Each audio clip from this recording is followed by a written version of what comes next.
දැනට කරපු ටික අපි මේ අවස්ථාවේදී අධ්‍යයනය කරමින් ඉන්නේ section 2 දෙවෙනි කොටසට අදාළව අද සාකච්ඡා කරන්න තියෙන්නේ අපිට මූල්‍ය අනුපාත එහෙම නැත්නම් මූල්‍ය වාර්තා කියන කොටස තමයි අපිට සාකච්ඡා කරන්නට තියෙන්නේ. ඒතර අපි සාකච්ඡා කළේ මුල්ම දවසේ අපි මෙතනදී සාකච්ඡා කරා කේවල ණය ලබා දීමේ ක්‍රමවේදයක්. ඒ වගේම ආයතනික ණය ලබා දීමේ ක්‍රමවේදයක්. ඊළඟට අපි සාකච්ඡා කරා ගිය සතියේදී මූල්‍ය නොවන මේවලම් මෙන්න නැත්නම් non financial tools non financial techniques කියන එකත් සාකච්ඡා කරා. එතකොට අපි ගිය සතියේ සාකච්ඡා කරනකොට අපි SWOT analysis එකයි ෂඩුවත විශ්ලේෂණය ඒ වගේම pestle analysis කියන එක ඊළඟට අපි සාකච්ඡා කරා Porter's five forces model කියන එක අපි සාකච්ඡා කරා. එතන මෙන්න මේ ටික තමයි අපි ගිය සතියේදී සාකච්ඡා කරේ. SWOT ඊට පස්සේ pestle ඒ වගේම මයිකල් පෝටර්ගේ පංචබල ආකෘතිය කියන එක සාකච්ඡා කරා. මම හිතන්නේ මේ අපි මේකෙදි මට මතක නෑ මේ උදාහරණයක් අපි මේ ගෲප් වර්ක් එකක් හැටියට කරාද ක්ලාස් එකේ? අපි SWOT එක විතරයි නේද කරේ?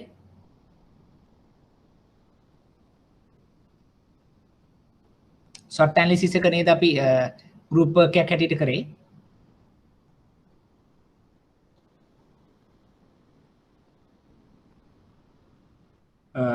Porter's five forces කියන එකෙන් අපි උදාහරණයක් example එකක් සාකච්ඡා කරාද පන්තියේ group work එකක් හැටියට? කවුරුහරි මට chat එකෙන් කිව්වත් කන්න මට මතක හැටියට අපි කරේ නැහැ. අපි නිකන් හඳුන්වා දීමක් කළා නැවැත්තුවා වගේද කරේ කොහොමද? ලක්ෂිත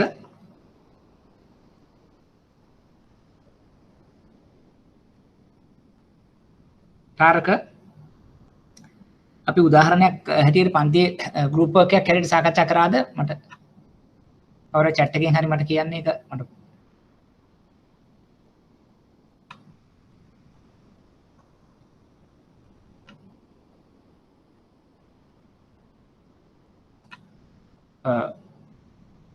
ඔයගොල්ලෝ මාව ඇහෙනව නේද?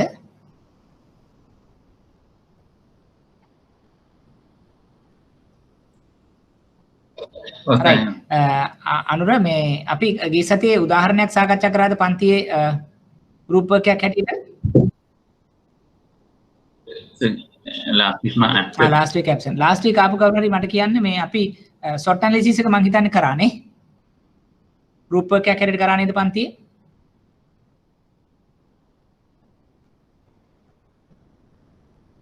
ඔක්කොම ආවේ නැද්ද නේ? ඔක්කොම ආව නේද? මම හිතන්නේ කීප දෙනෙක්. right සෙවන්දි. එතකොට සෙවන්දි අපි කරේ නැහැ නේද? Porter's five forces model එක කරේ නැහැ නේද? උදාහරණයක් අරගෙන group work එකක් කරාද අපි? right. thank you. අපි එහෙමනම් එතනින් පටන් ගමු. thank you Thakshila. අපි මොකද මේ ඒක ටිකක් වැදගත් වෙන නිසා මම ඒක ඇහුවේ සමහරලාට විභාගෙදී අපෙන් අහලා තියෙනවා අපිට උදාහරණයක් කියන්නේ අපි කිව්වොත් මොනවා හරි ව්‍යාපෘතියක් දීලා එහෙම නැත්නම් අවස්ථාවක් දීලා අපිට කියනවා ඒක SWOT එකකට දාන්න. එහෙම නැත්නම් ඒක pestle එකකට දාන්න. එහෙම නැත්නම් ඒක Porter's five forces model එකට දාන්න කියලා. දැන් මෙතනදී එහෙම මම මේ කිව්වේ අපි ඒක ටිකක් කරලා ගියොත් ඔයගලන්ට විභාගෙදී පහසුවක් වෙනවා. මොකද නැත්නම් අපි තියරි එක දැනගත්තට අපිට තියරි එකේදී යම් ලකුණු ප්‍රමාණයක් එනවා. නමුත් එතනින් එහාට අවශ්‍ය කරන ලකුණු ටික ගන්න අපි උදාහරණයක් දෙකක් කරලා තියෙන්න ඕනේ. දැන් මම හිතන්නේ එදා අපි group work එකක් කරා SWOT analysis එක. ඒක අපි සාර්ථකව යම් ප්‍රමාණයකට කරා. මම හැබැයි ඔයගලන්ට කිව්වා පුළුවන්කමක් තියෙනවා නම් ඒ වගේ දැන් මොනවා හරි තව උදාහරණ අරගෙන එහෙම කරන්න කියලා. එතකොට ඒක පුළුවන් නම් ඒ කියන්නේ අපි හිතමු මොනවා හරි ව්‍යාපෘතියක්. අපි ගමු ඉන්ටර්නැෂනල් ස්කූල් එකක් සහ ගවර්න්මන්ට් ස්කූල් එකක් නැත්නම් රජයේ බැංකුවක් සහ වාණිජ බැංකුවක් right? ඒ විදිහට අපිට අරගෙන අපි SWOT එකක් කරලා බලන්න. ඊළඟට මම කිව්වා pestle ඒ කියන්නේ පරිසරය පිළිබඳ. අපි හිතමු මොනවා හරි ඉන්ඩස්ට්‍රි එකක්. එතකොට මොනවා හරි ඉන්ඩස්ට්‍රි එකක් කියලා ගත්තොත් අපිට ඒක වෙන්න පුළුවන් සංචාරක ශේෂ්ත්‍රය වෙන්න පුළුවන්, බැංකු ශේෂ්ත්‍රය වෙන්න පුළුවන්. ඒ වගේ එකකට අපි දාලා බලන්න මේ pestle එක කොහොමද වෙන්නේ කියන එක. ඊළඟට දැන් අපි අද සාකච්ඡා කරමු අලුත් කොටසට යන්නත් කලින් පෝට එහෙම නැත්නම් පංචබල ආකෘතිය කොයි විදිහටද අපි මොන හරි ව්‍යාපෘතියකට එහෙම නැත්නම් බිස්නස් ඔපචුනිටි එකට දාලා ඒකෙන් අපි කොහොමද තීරණයක් කරන්න කියලා. ඊට කලින් මම දල වශයෙන් ආපහු පෝටගේ මොඩල් එක සාකච්ඡා කරොත් පෝටර්ස් 5 process මොඩල් එක. එහෙම නැත්නම් පෝටගේ පංචබල ආකෘතියෙන් අපි කරන්නේ යම්කිසි ව්‍යාපාරිකයෙක් ව්‍යාපාරික අවස්ථාවක් කරගෙන යනකොට හෝ අලුතෙන් ව්‍යාපාරික අවස්ථාවකට එන අවස්ථාවක කොයිතරම් දුරට ඒ වෙළඳපළ තුලින් තරගකාරීත්වයක් තියෙනවද නැද්ද කියන එක තමයි අපි සාකච්ඡා කරන්න බලාපොරොත්තු වෙන්නේ පෝටගේ පංචබල ආකෘතිය හරහා. ඒතර ඒකේ කාරණා පහක් අපි සාකච්ඡා කරා. අපි කොහොමද ඒ සඳහා සැපයුම් කරුවන්ගේ බලපෑම, ගණදෙනු කරුවන්ගේ බලපෑම, එයත් එක්ක ඒ ගණදෙනු ඒ කියන්නේ යම් ආකාරයක කටයුතු කරන තරගකරුවන්ගේ බලපෑම, ආදේශකවල බලපෑම, අලුතෙන් එන පුද්ගලයන්ගේ ව්‍යාපාර ශේෂ්ත්‍රයට එන පුද්ගලයන්ගේ බලපෑම. ඔන්න ඔය කියන කාරණා පහ තමයි අපි සාකච්ඡා කරන්නේ දීලා තියෙන අවස්ථාවක. ඒතර අපි කොහොමද ඕක තීරණය කරන්න කියන්නේ අපි සාමාන්‍යයෙන් අපි හිතමු තරගකරුවන්ගේ බලපෑමක් එනවා. එහෙම නැත්නම් ආදේශකයන්ගේ බලපෑමක් එනවා. එහෙම නැත්නම් පාරිභෝගිකයන්ගේ බලපෑමක් එනවා කියලා ගත්තාම අපි දල වශයෙන් ඒක හයිද ලෝද මීඩියම්ද කියලා මාක් කර ගන්නවා. ඒතර හයිද ලෝද මීඩියම් කියලා මාක් කරගත්තට පස්සේ අපි දල වශයෙන් බලනවා ඔක්කොම හයි නම් අපි හිතමු හැම ආකෘතියේ තියෙන හැම අයිටම් එකක්ම හයි කියලා පෙන්නනවා නම් අපි දකිනවා ලොකු තරඟකාරීත්වයක් තියෙනවා. ඒ නිසා බලපෑම වැඩි. එහෙම නැත්නම් අපි හිතමු ලෝ කියලා ලකුණු ටිකක් අපිට වැටෙනවා නම් තරඟකරුවන්ගේ තරඟකාරීත්වය පිළිබඳ බලපෑම අඩුයි. එහෙම නැත්නම් මගේ මේ පාරිභෝගිකයා මේ වෙළඳ ව්‍යාපාරිකයාට ගැටලුවක් නැහැ තරඟකාරීත්වය අභිභවා යාමට. ඕක තමයි සාමාන්‍යයෙන් අපි මේ සාකච්ඡා කරන්න බලාපොරොත්තු වෙන්නේ. අපි එහෙමනම් මෙන්න මෙහෙම දෙයක් කරමු. අපි සාමූහිකව ගෲප් එකක් හැටියට ගිය සතිය කරා වගේ අපි ගමු මොනවා හරි ප්‍රොජෙක්ට් එකක්. මම වැඩි අමාරු එකක් නැති එකක් අපි ගමු. සාමාන්‍යයෙන් අපේ ප්‍රදේශයේ තියෙන රෙස්ටුරන්ට් එකක් අපි ගමු. ඊටින් හවුස් එකක්. එතකොට පෙරයන් සංස් වගේ තියෙන යම් ආකාරයක ස්මෝල් එහෙම නැත්නම් සාමාන්‍ය ආකාරයේ සුළු මධ්‍ය පරිමාණ කර්මාන්තකරුවෙක්ගේ එහෙම නැත්නම් ව්‍යවසායකයේ පවත්වාගෙන යන අපි රෙස්ටුරන්ට් එකක් කියලා හිතමු. හරි? මම මෙතන සඳහන් කරන්න රෙස්ටුරන්ට් එකක්. right?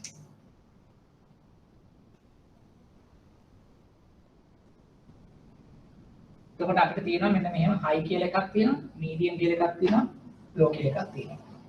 ඔයගොල්ලන්ට මේක පොඩ්ඩක් මිරර් එක පැහැදිලි නැතුවද? නමුත් මම කියන්නම්. right? ඊට පස්සේ අපි මොකද්ද කරන්නේ?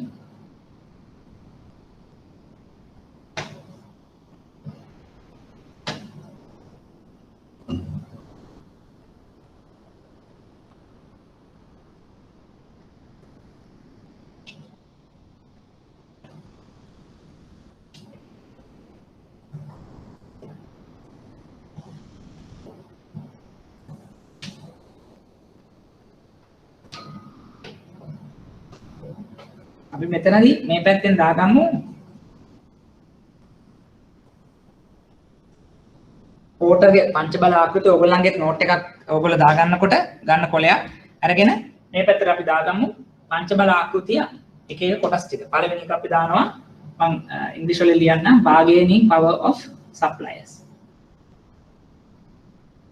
සැපයුම් කරුවන්ගේ බලය පළවෙනි ලයින් එක. දෙවෙනි ලයින් එක අපි දාගමු bargaining power of buyers. ගැනුම් කරුවන්ගේ බලය දෙවෙනි ලයින් එක ගන්න. තුන්වෙනි ලයින් එක අපි දාමු threat of new entrants.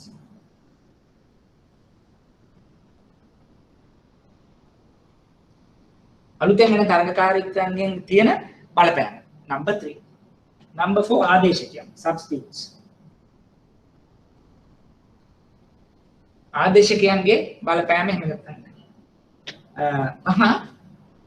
තරඟක අපි දානවා එතනක රයිවරි කියලා. තරඟකාරීත්වය. ඒ කියන්නේ ඉන්න පුද්ගලයන්ගේ තරඟකාරීත්වය. දැන් එතකොට අපි මොකද්ද කරන්නේ? රෙස්ටුරන්ට් කියලා එකක් උඩින්ම ලියා ගන්නවා. ඔයගොල්ලෝ කොලයක් ගන්න. ඒකේ ගන්නවා කොලම්ස් තුනකට බෙදුවා හයි මීඩියම් ලෝ කියලා. මෙතෙන්දි කියනවා හයි කියලා කියන්නේ ගොඩක් වැඩි, මීඩියම් සාමාන්‍ය, ලෝ කියන්නේ අඩු කියලා කොටස් තුනකට කඩා ගත්තා. ඊළඟට මේ පැත්තෙන් කොටස් අපි පහකට කඩා ගන්නවා. කොලම්ස් පහ. පළවෙනි කොලම් එක තියෙන්නේ සැපයුම් කරුවන්ගේ බලපෑම. දෙවෙනි එක තියෙනවා ගන්දේරු කරුවන්ගේ බලපෑම. තුන්වෙනි එක තියෙනවා අලුතෙන් ඒකට ව්‍යාපාර ශේෂ්ත්‍රයට එන පුද්ගලයන්ගේ තියෙන අවදානම, ඊළඟට හතරවෙනි එක තියෙනවා ආදේශකයන්ගෙන් බලපෑම, පස්වෙනි එක තියෙනවා දැනට ඉන්න ප්ලේයර්ස්ලාගේ දැනට ඉන්න තරගකරුවන්ගේ තියෙන තරගකාරීත්වය කියලා අපි ලයින්ස් පහක් කඩා ගන්නවා. දැන් අපි කරන්න හදන්නේ මෙන්න මේවා මේ කාරණා මේ තියෙන කොඩ්රන්ට් ටික අපි ෆිල් කරන එක තමයි අපි සාකච්ඡා කරන්නේ. රයිට්. දැන් අපි එක එක අරගෙන බලමු. පළවෙනියම දැන් රෙස්ටුරන්ට් එකක් මම කිව්වා මේක සාමාන්‍ය මහා පරිමාණ නෙවෙයි. සුළු මධ්‍ය පරිමාණ කර්මාන්තකරුවෙක් එහෙම නැත්නම් ව්‍යවසායකයෙක් කරගෙන යන ව්‍යාපෘතියක්. එතකොට ඒ ව්‍යාපෘතියේ නැත්නම් ඒ පුද්ගලයා අපිට ණයක් ලබා ගන්නට එනකොට අපි දැන් බලනවා මේ වෙළඳපොළ පිළිබඳව 탁සේරුවකට එන්න තමයි මේ හදන්නේ. ඒ කියන්නේ වෙළඳපොළ අවදානමක් තියෙනවා. වෙළඳපොළේ තරඟකාරීත්වය කොහොමද? එතකොට මේ වෙළඳපොළේ තරඟකාරීත්වය අපිට පිළිගත හැකි දෙයක්ද? අපි මේ මූල්‍ය නොවන මෙහෙයුමක් non financial tool එකක් පාවිච්චි කරලා අපි සාකච්ඡා කරන්න බලන්නේ මේ කියන විදිහට මේ වෙළඳපොළ මේක ගැටලුකාරී දෙයක්ද? මේක තවදුරටත් අපි සලකා බැලිය යුතු දෙයක්ද? එහෙම නැත්නම් මේක නිසා ගැටලුවක් වෙන දෙයක්ද? එහෙම නැත්නම් මෙතනින් එහාට අපිට ණයක් නිකුත් කරන්න පුළුවන්ද බැරිද කියන දේ තහවුරු කරන ආකාරයේ දෙයක් තමයි අපි මේ සාකච්ඡා කරන්න බලාපොරොත්තු වෙන්නේ. එතකොට මූලිකම පළවෙනි කාරණය මම ගන්නවා සැපයුම් කරුවන්ගේ බලපෑම.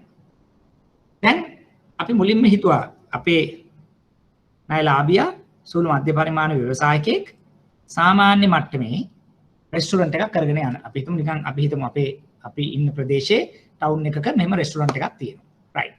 දැන් මට ඔයගොල්ලෝ කියන්න මේක සැපයුම් කරුවන්ගේ බලපෑම අපි ඒක හයිද මීඩියම්ද ලෝද කියලා කියා ගන්නයි ඕනේ.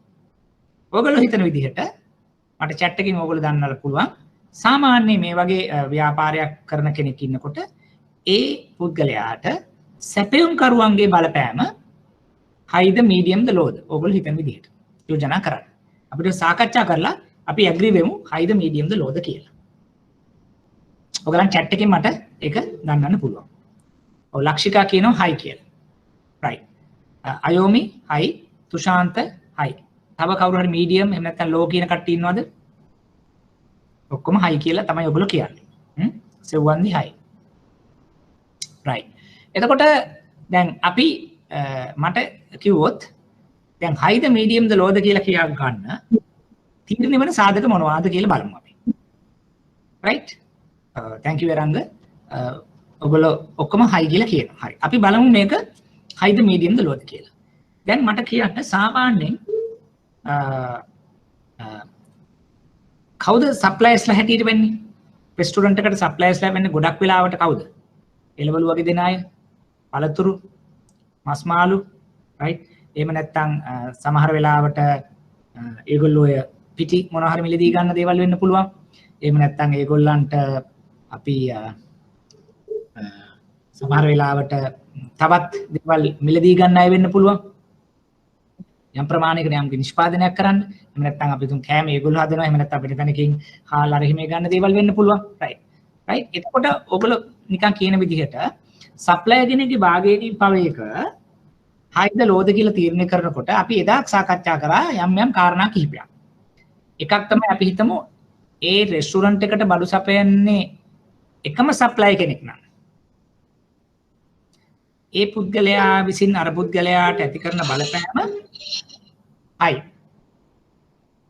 එහෙම නැත්නම් සප්ලයර්ස්ලා රාශියක් ඉන්නවනම් මට ඕන තැනින් ගන්න පුළුවන් නම් ඒ සප්ලයර්ගෙන් අදාළ ව්‍යවසායකයාට කරන බලපෑම ලෝ. එහෙම නැත්නම් සප්ලයර්ස්ලා යම් ප්‍රමාණයක් 5ක් 6ක් 7ක් ඉන්නවනම් මට choice එකක් තියෙනවා නම් දැන් මෙයා දුන්නේ නැත්නම් මට මෙයාගෙන් ගන්න පුළුවන්. මෙයා දුන්නේ නැත්නම් මට අරයාගෙන් ගන්න පුළුවන්. හරි. එහෙම අවස්ථාවක් නම් අපි කියන එකට මීඩියම් වගේ කියලා. එතන ඔන්න ඔය කියන කාරණා දැන් තවත් සප්ලයර්ස්ලාගේ තව කාරණා අපිට බලන්න පුළුවන්. තව මොනවද ලක්ෂණ බලලා අපිට තීරණයක් එන්න පුළුවන්. දැන් ඔය කියන විදිහට අපි තීරණය කරොත් ඔයගොල්ලන්ගේ උත්තරය වෙනස් වෙනවද නැත්නම් හයි වලම ඔයගොල්ලෝ තියනවද? චතුරාංග සෙව්වා මීඩියම් සර්. හයිද ලෝද මීඩියම්ද? ලක්ෂිකයිස් මීඩියම් කියලා කියනවා. අනිත් අය කොහොමද? Medium right. Ayomi agree right. දැන් ඇයි එහෙම මීඩියම් උනේ? මෙතනදි වෙන්නේ මෙහෙමයි. දැන් අපි medium type restaurant එකක් කිව්ව සාමාන්‍ය ව්‍යවසායකයෙක් කරන්නේ ඇත්තටම දැන් එයාට මේ තියෙනවා බඩු ටික ගන්න ගියාම vegetable vendor කෙනෙක් ඉන්නවා නැත්නම් fish vendor කෙනෙක් ඉන්නවා නැත්නම් cereals ගන්නවා වෙන්න පුළුවන් හාල් වගේ දේවල් ගන්නවා එතකොට ඒ වගේ දේවල් ගන්නවා හැබැයි එහෙම ගන්නකොට මෙහෙම දෙයක් තියෙනවා දැන් suppliers ලා ගොඩක් කියන්නේ ගොඩාක්ම නෙවෙයි යම් ප්‍රමාණයකට selected suppliers ටිකක් ඉන්න නිසා මෙයාට හදිස්සිය හරි මෙයා මේ එක්කෙනෙක් මතම depend වෙන්නේ නැතුව ඉන්න පුළුවන්. හැබැයි එතනදී චූටි දෙයක් ඔළුව තියා ගන්න ඕනේ. දැන් අපි හිතමු මම රෙස්ටොරන්ට් එකක් නේ කරන්නේ. දැන් මගෙන් බයස්ලා ටිකක් ගන්නවා. එතකොට මගේ දැන් අපි අද හොඳට දෙයක් කරනකොට එකපාර මගේ හොඳම සප්ලයර් කෙනෙක් ටග් ගාලා මට නැති වුණොත් මට සමහර වෙලාවට අර කියන අර පාරිභෝගිකයන්ට දෙන සහනය මට දී ගන්න බැරි වෙන්නත් පුළුවන්. එතකොට මෙතනදී ඇත්තටම මෙයා ගොඩාක් හයි නැහැ. ගොඩාක් ලෝත් නැහැ. හැබැයි medium but medium high side. Medium එකෙත් අපිට පොඩ්ඩක් high side කියලා කියන්න පුළුවන්. මොකද දැන් මට එකපාර අපි තුමු මට fish vendor කෙනෙක් ඉන්නවා. ඒතර මම ඒ වගේ දැන් මෙයා නැත්තම් මට තව වෙන fish ගන්න ඕන තරම් මේ ඉන්නවා fish suppliers ලා. හැබැයි දැන් මම මෙයාගේ quality එක දන්නවා. එතකොට delivery එක දන්නවා. ඊට පස්සේ මට හදිසි ගොඩ ගෙනත් දෙනවා. මම චුට්ටක් depend වෙනවා මගේ fish supply මත. හැබැයි ගොඩක්ම high නෑ. මොකද මෙයා නැති වුණොත් ඕන තරම් fish vendors ලා ඉන්නවා. මට දවසකින් දෙකකින් change කරන්න පුළුවන්. ඒ නිසා medium තමයි අපි ටිකක් යාව pitch කරනවා. medium ටිකක් high category එකට. දැන් මෙතන ගත්තොත් high medium ගත්තොත් මෙන්න මේ හරිය විතර අපි තියෙනවා. medium high side ටිකක්. නිකන් මේක දැන් ඕන විදිහට වෙනස් වෙනවා තමයි. නමුත් මම කියන්නේ සාකච්ඡා කරනකොට අපිට තව දත්ත ටික තියෙනවනේ. ඇත්තට medium ටිකක් lowත් නෙවෙයි medium උත් නෙවෙයි. medium එකේ ටිකක් high side එකේ ඉන්නේ. high side එක පැත්තට මෙයා ටිකක් ලඟ වෙනවා. මොකද හේතුව අපිට reputed suppliers ටික. suppliers ටික හොඳ අය වෙන්න ඕනේ. මොකද නැත්තම් එහෙම මම කෑම බීම business එකක් නේ කරන්නේ. හැබැයි මම හිතමුකෝ මම කරනවා කියලා grocery shop එකක්.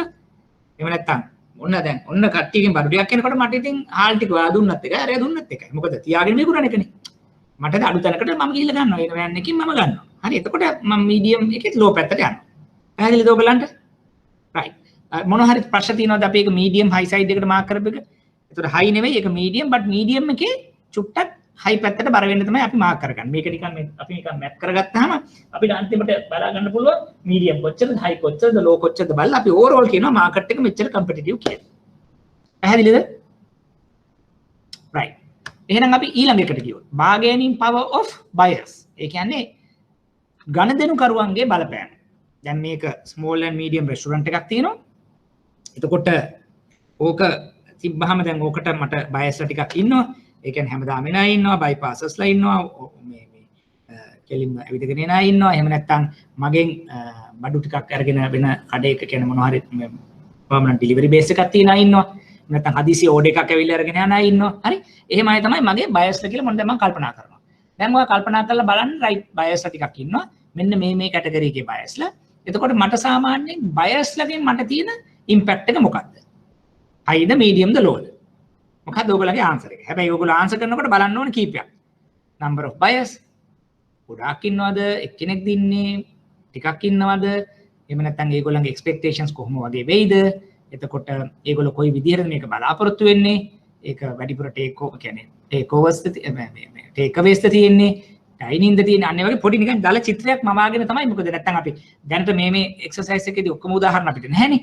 නමුත් නිකන් දලව හිතන්න Pereira and Sons type එකේ restaurant එකක් තමයි මගේ තියෙන්නේ. එතන මේස ටිකක් දාලා 6-7 දෙනෙක් කනවා. එතකොට AC කරලා තියෙනවා. අන්න ඒ වගේ කියලා අපි නිකන් දලව හිතා ගන්නවා. හරි. එතන take aways උත් තියෙනවා. විල්ලත් කනවා. එහෙම නැත්නම් තව අපි delivery කරනවා. right. ඒ වගේ තත්ත්වයක් තමයි අපි මේ සාකච්ඡා කරන්නේ. right. දැන් ඔයගොල්ලෝ හිතුවොත් මට කියන්න මේකෙදි high the medium the low the bargaining power of buyers. අපි ඉස්සෙල්ලාම high ද medium ද low ද කියලා හිතාගමු. ඊට පස්සේ චුට්ටක් අපි එහෙට මෙහෙට කරන්න. මොනවද ඔයගොල්ලෝගේ answers? Sevandi Eranga medium කියනවා. What about others? Lakshika high but low end එකට කියලා කියනවා. හරි. ඒ කියන්නේ high එකේ low end එක යා ගන්නවා. Sir connection එක ලස්සනයි. මොකක්ද අනුර? උදේශිකා මං හිතන්නේ කියනවා low කියලා. එයා low කියලා කියනවා. ලක්ෂිකා කියන high low end. අනිත් අය කොහොමද අදහස? medium yes Ayomi. Vermally medium. ඔව් මටත් හිතෙනවා අපි මීඩියම් කියන එකේ යන්න පුළුවන් කියලා. එතකොට දැන් මීඩියම් බට් ඒකත් මට හිතෙනවා මීඩියම් ටුවර්ඩ්ස් ටිකක් හයි වුණාට කමක් නැහැ. ඒ කියන්නේ දැන් මෙතනදී ඒත් අපේ කස්ටමර්ස්ලා ගත්තොත් ඒගොල්ලෝ තමයි අපේ මැසේජ් එක අරන් යන ඉන්නේ. අපි හිතමු ඇත්තටම වෙන්නේ හුඟක් වෙලාවට කස්ටමර්ස්ලා 3-4 අද නැති වුණොත් හෙට එන්න පුළුවන්. නමුත් සාමාන්‍යයෙන් කෑම දෙයක් ගත්තොත් අපි කෑම කඩයක් එහෙම නැත්නම් රෙස්ටොරන්ට් එකක සක්සස් එක තියෙන්නේ රිපීට් බයර්ස්ලා. හරි එහෙම නැත්නම් ඒගොල්ලෝ අරගෙන යන මැසේජ් එක. ඒතකොට අපි හිතමු අපි එක්කෙනෙක් ඇවිල්ලා මෙතන කෑම හොඳ නැහැ කියලා දෙන මැසේජ් එක දුන්නොත් එම එන්න 10 දෙනෙක් එන්නේ නැති වෙනවා. එතකොට නිකන් ඒ කියන්නේ සාමාන්‍ය බයර්ස්ලාට තියෙන බාගේනින් පව එක ටිකක් වැඩි. බට් ඒක අර දැන් මට සමහරලාට ඇග්‍රි වෙන්නත් පුළුවන් අර ලක්ෂිකා කියන වගේ හයි ලෝ එන්ඩ් එක කියලා. බට් හයි ලෝ එන්ඩ් එකට මම වැඩි යන්නේ නැහැ. මොකද මෙතන මම කියවනේ නිකන් ඇවරේජ් රෙස්ටොරන්ට් එකක් කියලා. එතකොට සාමාන්‍යයෙන් ගොඩක් වෙලාවට දැන් ඒ වගේ වෙලාවකදී මිනිස්සුන්ගේ එක්ස්පෙක්ටේෂන්ස් උත් ගොඩාක් හයි නැහැ. එයා දන්නේ දැන් ප්‍රෙෆරන්සස් එක තියෙනවා. තාම මොන හරි එකක් තිබ්බම මේ කෑම මෙන්න මේ ගානට මෙන්න මෙහෙමයි යති කියලා හිතාගෙන එනවා. පොඩ්ඩක් අඩුපාඩුනොත් අදින් තින් ගන්නවා මිසක ගිහිල්ලා කියන්නේ මෙතෙන්ට නම් එන්න එපා කියන මට්ටමට යන්නේ නැහැ. හැබැයි අපි හිතමු අපි සොෆිස්ටිකේටඩ් රෙස්ටොරන්ට් එකක් නම් අපි හිතමු 5 star hotel එකක මොන හරි තැනක තියෙන එකකදී මොන හරි අඩුපාඩුවක් වුණොත් ටක් ගාලා කියන අපෝ හිල්ටන් එකේ මෙතෙන්ට නම් යන්න එපා. that takes a long way. මොකද හේතුව අපි ලොකු ගාණක් එදෙන්න ගෙවලයි මිනිස්සු ඒ සර්විස් එක ගන්න. නමුත් සාමාන්‍ය රෙස්ටොරන්ට් එකකදී අපි සමහරලාට අපි කැම්ප් එකක් වෙන්න පුළුවන්. එහෙම නැත්නම් මොන හරි මිල්ක් එකක් වෙන්න පුළුවන්. මොන ෂෝට් ඉස් එකක් වෙන්න පුළුවන්. පොඩි අඩුවක් තිබ්බත් එහෙම නැත්නම් කිව් එක තිබ්බත් අපි මේක එන්නේ නැහැ. බට් අපි ඒක ගිහිල්ලා හැමෝටම කම්ප්ලේන්ට් කර යන්නේ නැහැ. බට් එතන නමුත් බාගේනින් පව එකක් තියෙනවා. හරි. ඒකත් මීඩියම් හයි වගේ තියෙන පැත්තකට අපි බාර කරමු. ඔයගොල්ලෝ ගොඩක් මීඩියම් කියලා වෙලා තියෙනවා. අපි ඒකත් මෙන්න මේ හරිය උතර තිබ්බට කමක් නැහැ.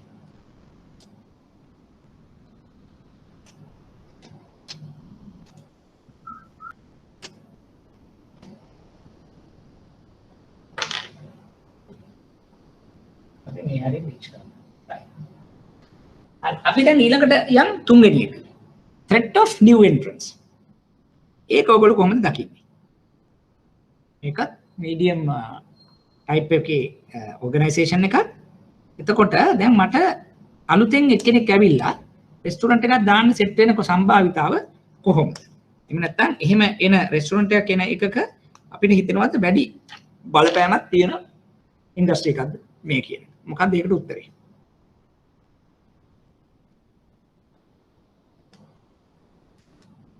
කොහොමද ඔයගොල්ලෝ මොකක්ද හිතන්නේ ඒකට? දැන් ලක්ෂිකා කියනවා හයි කියලා. ඒ කියන්නේ new entrants ලගේ එන risk එක high. What about others? Ayomi, Sevandi කොහොම කියනවා high කියලා. ඔක්කොම high කියන්නේ පළවෙනි කෙනා high කියපු හින්දා නැත්නම් ඔයගොල්ලෝ වෙන වෙනම high කියලා කියනවාද?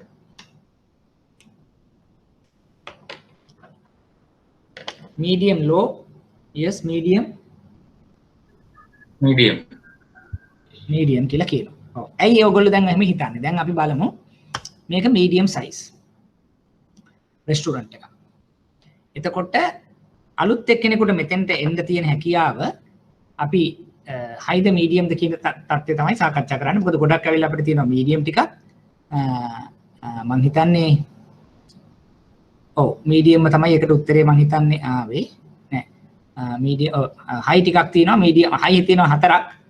medium 2යි medium low තව කෙනෙක් medium කියලා කිව්වා. හරි. එතකොට අපි දැන් high කියලා කියන්නේ බලමුකෝ උදාහරණයක්. high වෙන්නේ නම් threat of new entrants කියලා ගත්තොත් අලුත් එක්කෙනෙක් මෙතෙන්ට එන සම්භාවිතාව ඉතා වැඩි නම් high කියලා කියනවා. ඉතා අඩුයි නම් low කියලා කියනවා. නැත්නම් average level එකේ නම් medium කියලා කියනවා. හරි. දැන් නිකන් හිතන්න අපිට අලුතෙන් රෙස්ටොරන්ට් එකක් දාන්න. මට හිතනවා කියලා කියන්නකොද? කොච්චර ලේසිද එහෙම නැත්නම් කොච්චර අමාරුද? අපි මොකද දැන් ඉස්සර වගේද දැන් එහෙම නැත්නම් දැන් වෙනස්ද? උදාහරණයකට මම මෙහෙම කිව්වා. මට පුළුවන් නම් අපි හිතමු එක්සැම්පල් එකක් අපි ගමු ටවුන් එකක් මොකක් හරි. තලවතුගොඩ කියලා. එතකොට මට නිකන් සාමාන්‍ය රෙන්ට් එකකට බිල්ඩින් එකක් හොයාගන්න පුළුවන්ද? එතකොට එහෙම නැත්නම් පාකින් තියෙන රෙන්ට් එකට තැනක් හොයාගන්න පුළුවන්ද එක. ඊළඟට සමහර ලාවට මට ඒකට අදාළ දැන් මට knowledge එක නැත්තම් crew එකක් කට්ටියක් හොයාගන්න පුළුවන්. ඊට පස්සේ මට supplier bias ටිකක් ටක් ගාලා ලැහැත්ති කරගන්න පුළුවන්. එහෙම නැත්තම් ඊට පස්සේ ඒකට අවශ්‍ය කරන බඩු ප්‍රාග්ධනය. ඒ කියන්නේ දැන් අපි හිතමු oven වෙන්න පුළුවන්, showcase වෙන්න පුළුවන්, ඒතර කාර්ක ප්‍රාග්ධනය වෙන්න පුළුවන්. යම්කිසි මුදලක් අතේ තියෙන්න ඕනේ. මිලියන අඩුම ගානේ 2ක් 3ක්වත් වෙන්නත් පුළුවන්. මොකද අර ටික හදලා ගන්න. එතකොට අන්න ඒ විදිහට බැලුවොත් දැන් තවත් කෙනෙකුට මෙතෙන්ට එන්නට ඒ හා පරිමාණය සමාන කෙනෙක් නෙන්නේ. දැන් අපි හිතමු මෙතෙන්ට ඇවිල්ලා හිල්ටන් එකකින් අවුට්ලට් එකක් දාන්නේ නැහැ. මොකද එයාට වෙනම ක්‍රවුඩ් එකක් ඉන්නවා. හැබැයි පෙරේරා ඇන්ඩ් සන්ස් ටයිප් එකේ කට්ටිය වගේ ආවොත් අපිට මේ දේ කරගෙන එයා බෝඩ් එකක් ගන්න එන්න පුළුවන්. එතකොට බැලුවොත් නිකන් දැන් හයි කියලා අපි කියන්නේ ඇයි? හයි කියලා කියන්නේ අපිට සප්ලයර්ස්ලා කියන්නේ අපිට අලුත් කෙනෙක් එන්න තියෙන chance එක හරිම ලේසි න ะ. කියන්නේ දැන් මම අද මේ යනකොට එක කෙනෙක් ඉන්නවා දැන් හෙට නැත්නම් තව දවස් 3කින් යනකොට තව එක්කෙනෙක් අතන අලුත් එකක් දාලා තියෙනවා. කියන්නේ පහසුවෙන් එන්න පුළුවන්ද කියන එක තමයි අපි කියන්නේ ත්‍රෙට් එක හයි කියලා. හැබැයි මට හිතෙනවා දැන් රෙස්ටොරන්ට් එකක් වගේ දානකොට එච්චරම ලේසි නැති වෙන්න පුළුවන්. හේතුව එකක් තමයි ඔයා නිව් එන්ට්‍රන්ට් කෙනෙක් ආව කියලා එයාට අර මම කියන වගේ මූලික ප්‍රාග්ධනයක් අවශ්‍යයි. හොඳ ලොකේෂන් එකක් අවශ්‍යයි. හොඳ ටීම් එකක් අවශ්‍යයි. සප්ලයර්ස්ලා බයස්ලා ටිකක් හොයාගන්නට අවශ්‍යයි. එතකොට අර ඒ හින්දා අලුතෙන් මෙතෙන්ට එක්කෙනෙක් ඉක්මනටම එනවා කියන එක ටිකක් ආගියුබල්. හැබැයි අර පැත්තත් වෙන්න බෑ. දැන් මේකට එන්නම බැරි නෑ. දැන් අපි ගත්තොත් කාටද කියන්න හරි ටී ෆැක්ටරියක් තියෙනවා. තව කෙනෙකුට ටී ෆැක්ටරියක් දාන්න තියෙන chance එක ලේසි නෑ. ලයිසන් එක ගන්නම අමාරුයි. ඊට පස්සේ ලොකු ඉන්ෆ්‍රාස්ට්‍රක්චර් එකක් යනවා. ස්මෝල් හෝල්ඩර්ස් ලගෙන් අර එහෙම තියරන්නේ ඒක හරිම අමාරුයි. නමුත් මෙතන හරිම ලේසිත් නැහැ. හරිම අමාරුත් නැහැ. එතකොට එහෙමනම් ගොඩක් මැද වගේ තත්යකට මෙයාපත් වෙනවා. හැබැයි මැදත් නිකන් අපිට තව කියන්න පුළුවන්. මීඩියම් ලෝද මීඩියම් හයිද කියලා පොඩ්ඩක් බලන්න පුළුවන්.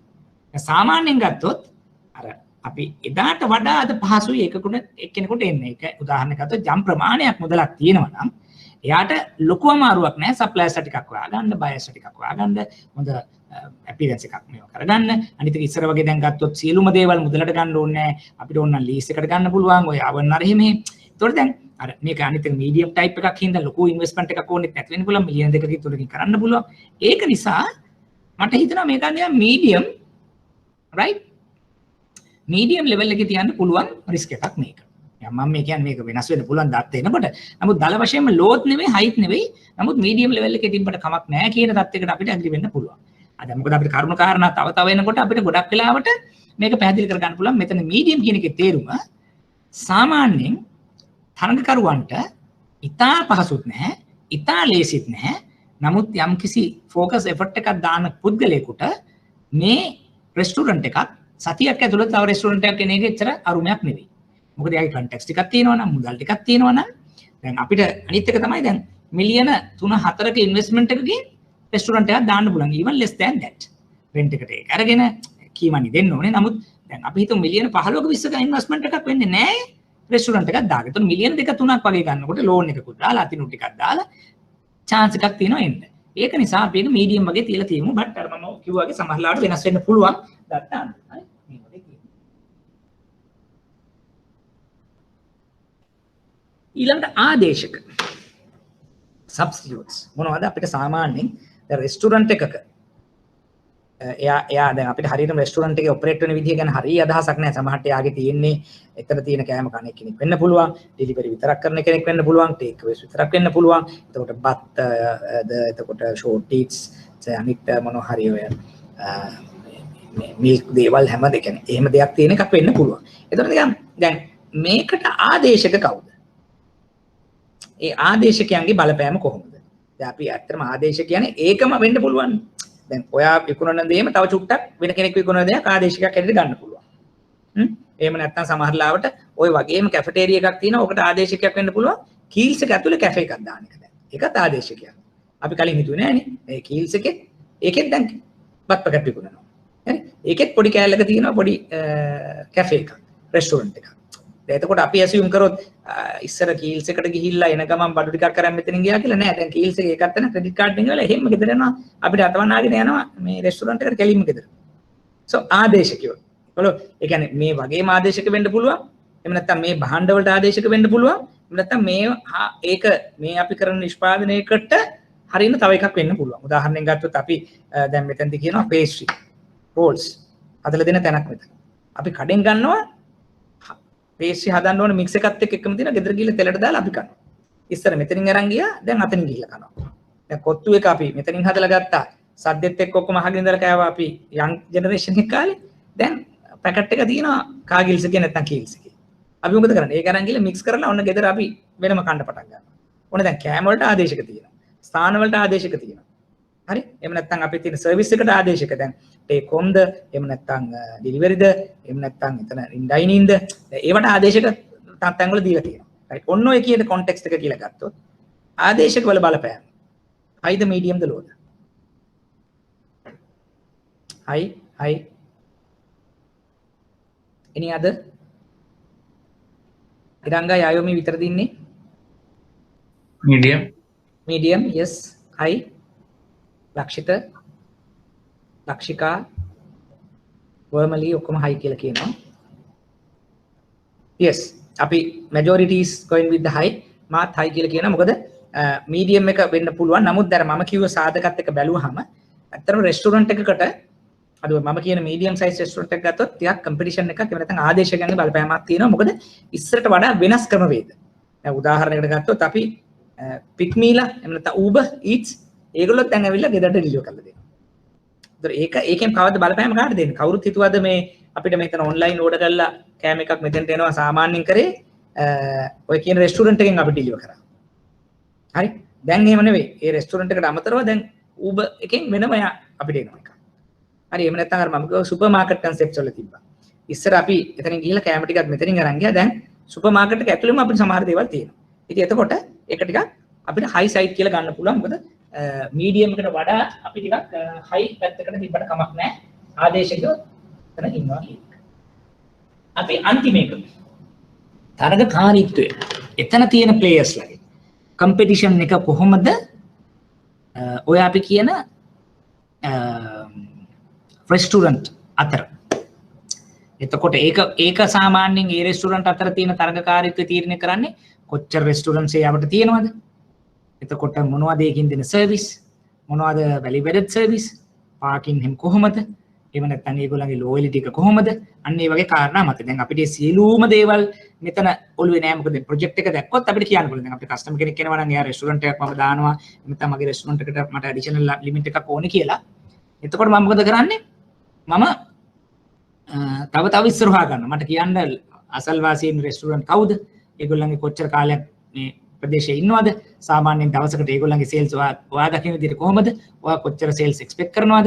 මොනවද ඔයාගේ තියෙන වැරයිටිස්? උදේ දවල් රෑ තුනම තියෙනවද? එහෙම නැත්නම් කීයේ නම් කීයද ඇරලා තියෙන්නේ? ඒතර අනිත් අය කීයද ඕපන් කරන්නේ? අන්නේ කාරණා ඔක්කොම දැනගත්තාම තමයි මේ තරගකාරීත්වය පිළිබඳ හොඳ දැනීමක් එන්නේ. නමුත් මේ මම කියන්නේ මේ ක්ලාස් එක්සර්සයිස් එකේදීත් අපිට යම්කිසි දැනුමක් අපිට ඔය කියන ටික අපේ ඔළුවට ගන්න ඔය කොන්ටෙක්ස්ට් එකේ. සාමාන්‍යයෙන් රෙස්ටුරන්ට් එකක් ගත්තොත් ඉස්සර නම් ඔන්න රෑට විතරක් තිබ්බ තැන් තිබ්බා. දැන් එහෙම නෙවෙයිනේ. උදේ සාමාන්‍යයෙන් 6 ඉඳන් ඇරලා තියෙන උදේ කෑම දෙන කට්ටිය ඔන්න ඉන්න පටන් ගන්නවා. ආයේ ලන්ච් එකත් කොච්චර කිව්වත් එතනදී සාමාන්‍යයෙන් එතන එකක් තියෙනවා. අවසරත් මොන හරි ආප්පේ වගේ දේවලුත් තියෙනවා. රෑටත් තියෙනවා. ඒ කියන්නේ දැන් ඔන්න ඔහෙම බැලුවොත් ඔය කියන කැලිබේ එකේ තියෙන කියන්නේ හැම එකක්ම ඔයාවට තියෙන්න පුළුවන්. නිකන් සාමාන්‍යයෙන් අර තේ කඩේකුණත් මොන හරි ආප ටිකක් බිත්තර රොටි ටිකක් එහෙම ගහන කට්ටිය. ඒක මෙතෙන්ට ඕනම රෙස්ටුරන්ට් එකකට බලපෑමක් වෙනවා. ඊළඟට අපි කල්පනා කරනවා රයිට් එහෙමනම් අපිට පාකින් අර එහෙමේ තියෙන එකත් ඉම්පෝටන්ට්. මොකද සාමාන්‍යයෙන් කට්ටිය AC එක ඕනේ පිළිවෙලට පිරිසුදු වෙලා තියෙන්න ඕනේ, හයිජීන් ටික හරියට තියෙන්න ඕනේ, එළියේ පාකින් ටිකක් තිබ්බොත් හොඳයි. රයිට් ඒවත් දැන් තරගකාරීත්වයේ තත්ත්වයට පත් වෙනවා. දැන් මට ඒ ටික නැත්තම් තව පුද්ගලයෙක් කොනේ ඒ ටික හදා ගන්න. ඊළඟට අර අපි කලින් කතා කරා වගේ ටේක් අවේස් වෙන්න පුළුවන්, ඩයිනින් තියෙන්න පුළුවන්. හරි එහෙම නැත්තම් අර ස්පෙෂල් ඕඩර්ස් බාර ගන්න ඒවා වෙන්න පුළුවන්. ඒවා. ඊළඟට අපි දානවා එක ලීෆ්ලට් එවනවා. අර පත්තරය ඇස්සේ කෑම ලීෆ්ලට් එක එවනවා. ඒ වගේ ඇඩ්වර්ටයිසින් පැත්තට මිනිස්සු යනවා. ඉතින් ඔන්න ඔය කියන කාරණා ටික ගත්තාම කියන්නේ මධ්‍යම පරිමාණයේ උනත් දැන් අපි සුළු මධ්‍යම පරිමාණයේ රෙස්ටුරන්ට් එකකට උනත් ඕගොල්ලෝ හිතන විදිහට තරඟකාරීත්වය කියන්නේ එතන ඉන්න ප්ලේයර්ස්ලා අතර තියෙන තරඟකාරීත්වය ලෝද මීඩියම්ද හයිද?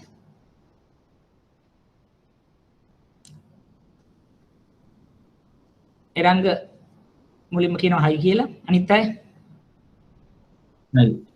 හයි කියලා කියනවා. අනුරත් සෙව්වන්දි ලක්ෂිකා ඩිලිනි ඔක්කොම හයි එන්ඩ් yes හයි right මේකෙදි නම් අපිට මේ ගැටලු නැති තරමට හයි කියලා කියනවා. මමත් going by with you.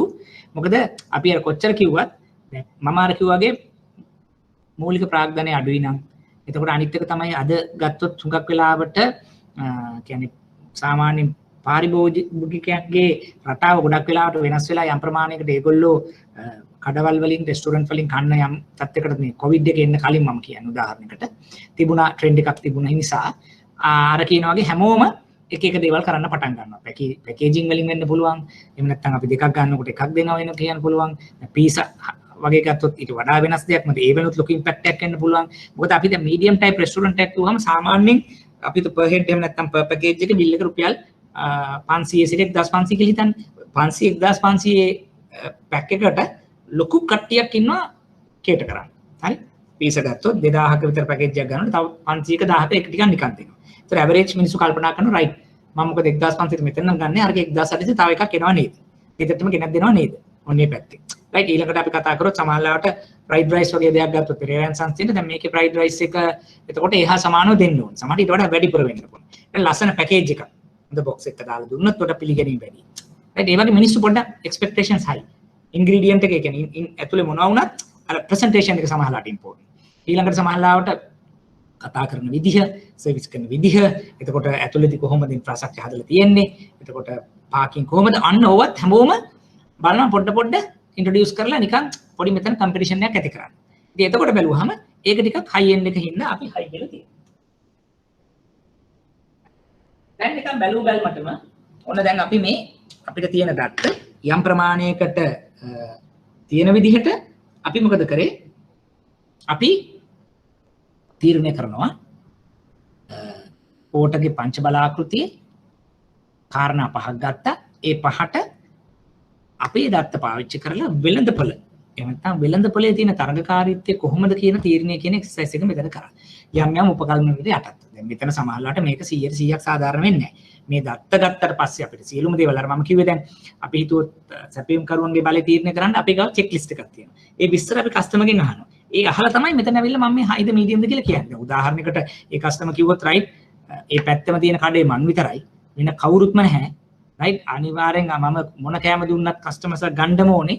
නැත්තම් ඉතින් නෑ කියලා කිව්වොත් මොකද්ද වෙන්නේ? එතකොට ලෝ තමයි ඉතින්. භාගයේදී බව කස්ටමර් මුකුත්ම නැහැ. ඉතින් එහෙනම් ගෙදර ඉන්නයි වෙන්නේ. රැට නොකා ඉන්න තත්ත්වයක් තියෙනවා. මම කියන්නේ මේ හැකියම දේ නෙවෙයි. නමුත් එහෙම දෙයක් වෙන්න පුළුවන්. අනිත් පැත්තෙන් කිව්වොත් සප්ලයි එක නම් හරි අමාරුයි. මොකද මම ඉන්න හැටියට මට මේ මම කන්ද උඩ ඉන්නේ. එකම එක මිනිස්සයා ඉන්නේ. මිනිස්සයා ගෙනාවන දවසට අපිට කන්නත් නැහැ කියලා කිව්වොත් එකම සප්ලයි. මාළු ටිකද, මස් ටිකද, එළවලු ටිකද කොහෙන් හරි අරගෙන මෙන්න සිරිපාද උඩ කියලා හිතන්නකො. සිරිපාද උඩ ගත්තොත් සප්ලයිගේ භාගයෙන් පව කියලා ගත්තොත් මොකද? හරි. මොකද අර මිනිස්සයා උඩට ඇවිල්ලා ඒ ගාන දුන්නේ නැත්තම් සිරිපාදේ උඩ කඩේට බඩු ටික නැහැ. තේරුණානේ? එතකොට භාගයෙන් පව බයස් කියලා ගත්තොත් ඔන්න ප්‍රශ්නයක් නැහැ. රුපියල් 300ට බඩු ටික දුන්නා ගත්ත නැත්තම් උඩට යනකොට තව ටිකක් නැහැ. අන්න තව 350. අනිවාර්යෙන්ම බය ගන්න ඕනේ. එතන වෙන කරන්න දෙයක් නැහැ. උඩට යන්න පාඩුයි. වතුර බෝතල යටින් හරි අරන් උස්සගෙන යන එක ලාභයි.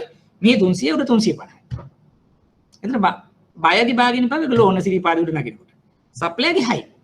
පැහැදිලිද? මම කියන්නේ කොන්ටෙක්ස්ට් එකත් එක්ක වෙනස් වෙනවා. දැන් එතකොට අපිට දැන් මම මේ කියන්නේ අපි ක්ලාස්රූම් එක්සර්සයිස් එකක් වුණත් ඕක ගිහිල්ලා අපි දානකොට විභාගෙදී අපිට එක්සැමිනර් පොඩි අදහසක් ඉන්නවා අපි නිකන් මේ ඉන්ඩස්ට්‍රි එක මෙන්න මේ බිස්නස් එක ගැන යම් අදහසක් අපි දන්නවා කියන එක.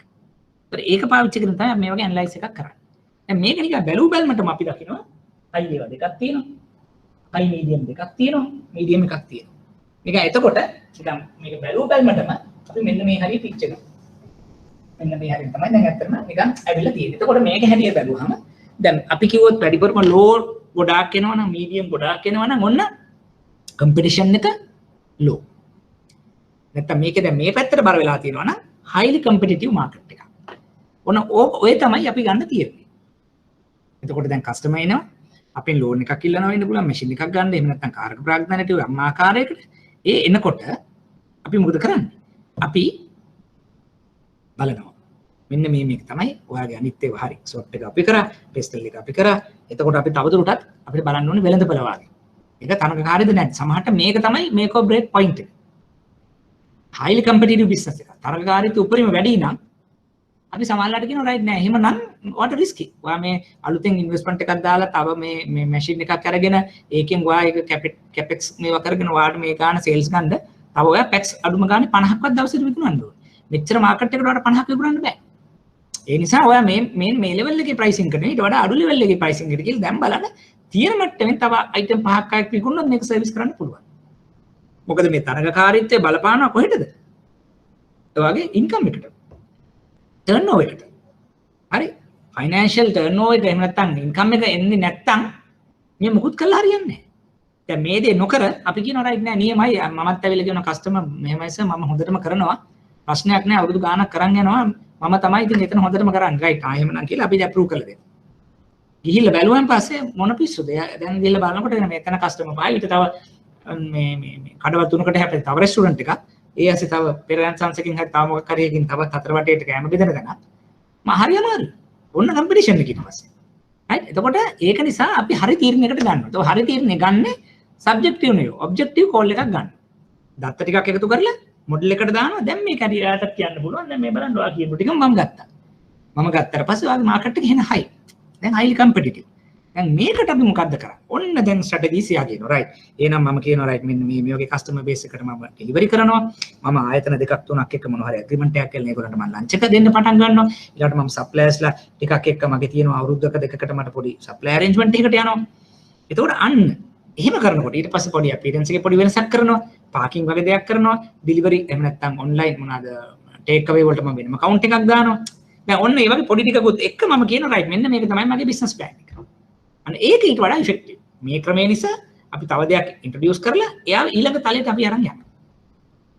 ඕක තමයි පැහැදිලිවම අපි දැන් මේ Porter's Five Horses එහෙම නැත්නම් Pestle එහෙම නැත්නම් SWOT කියන මොඩල් එකක් කරලා බලාපොරොත්තු වෙන්නේ.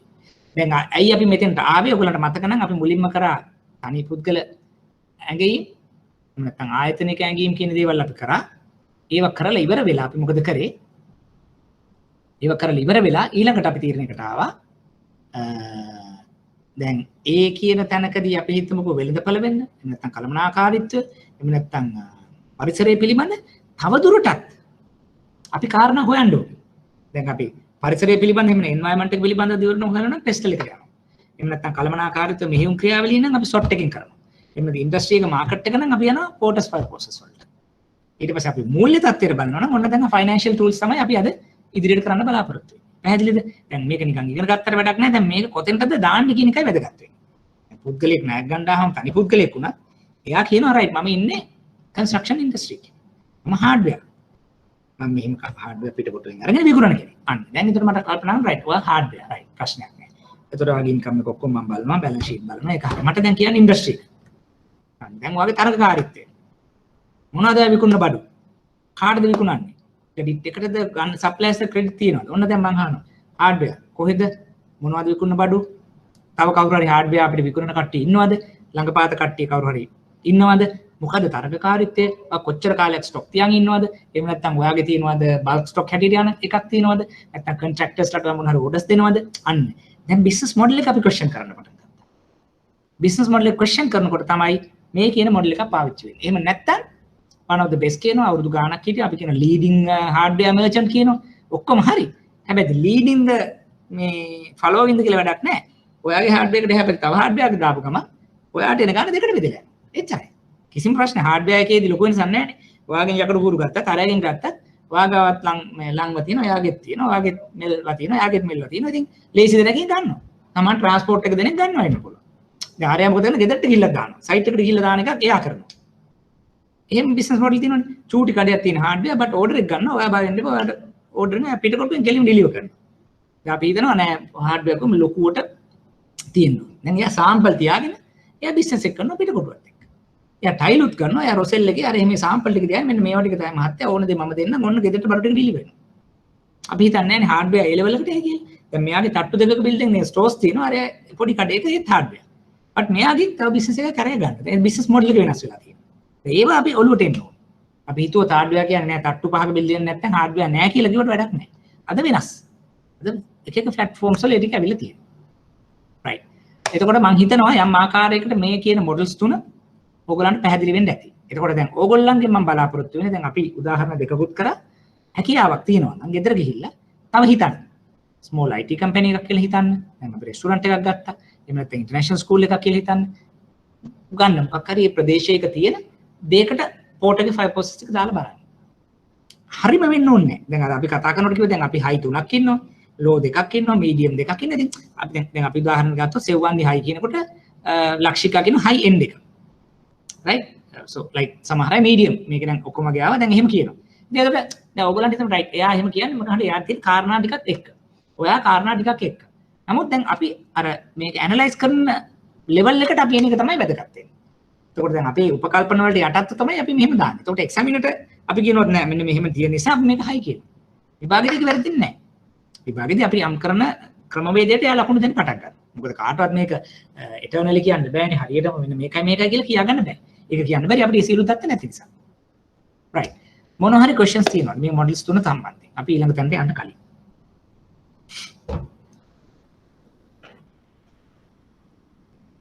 නැත්තම් මෙච්චර කාල කරපුවට ප්‍රශ්න මොන හරි තියෙනවද?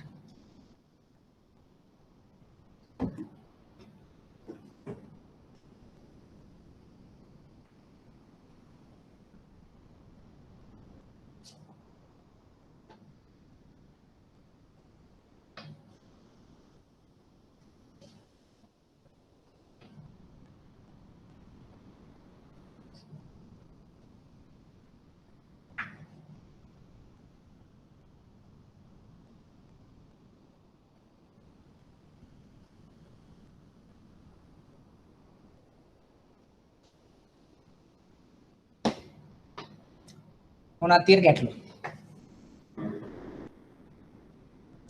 ඔක්කොම තේරුණා වගේද නැත්නම් ප්‍රශ්න තියෙනවද? අහන්න එන්නත් ඒකත් කරගෙන අපි ඉදිරියට යන්න පුළුවන්.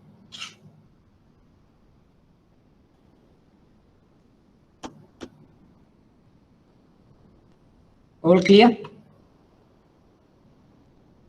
Eranga Dil yeah, Lakshita?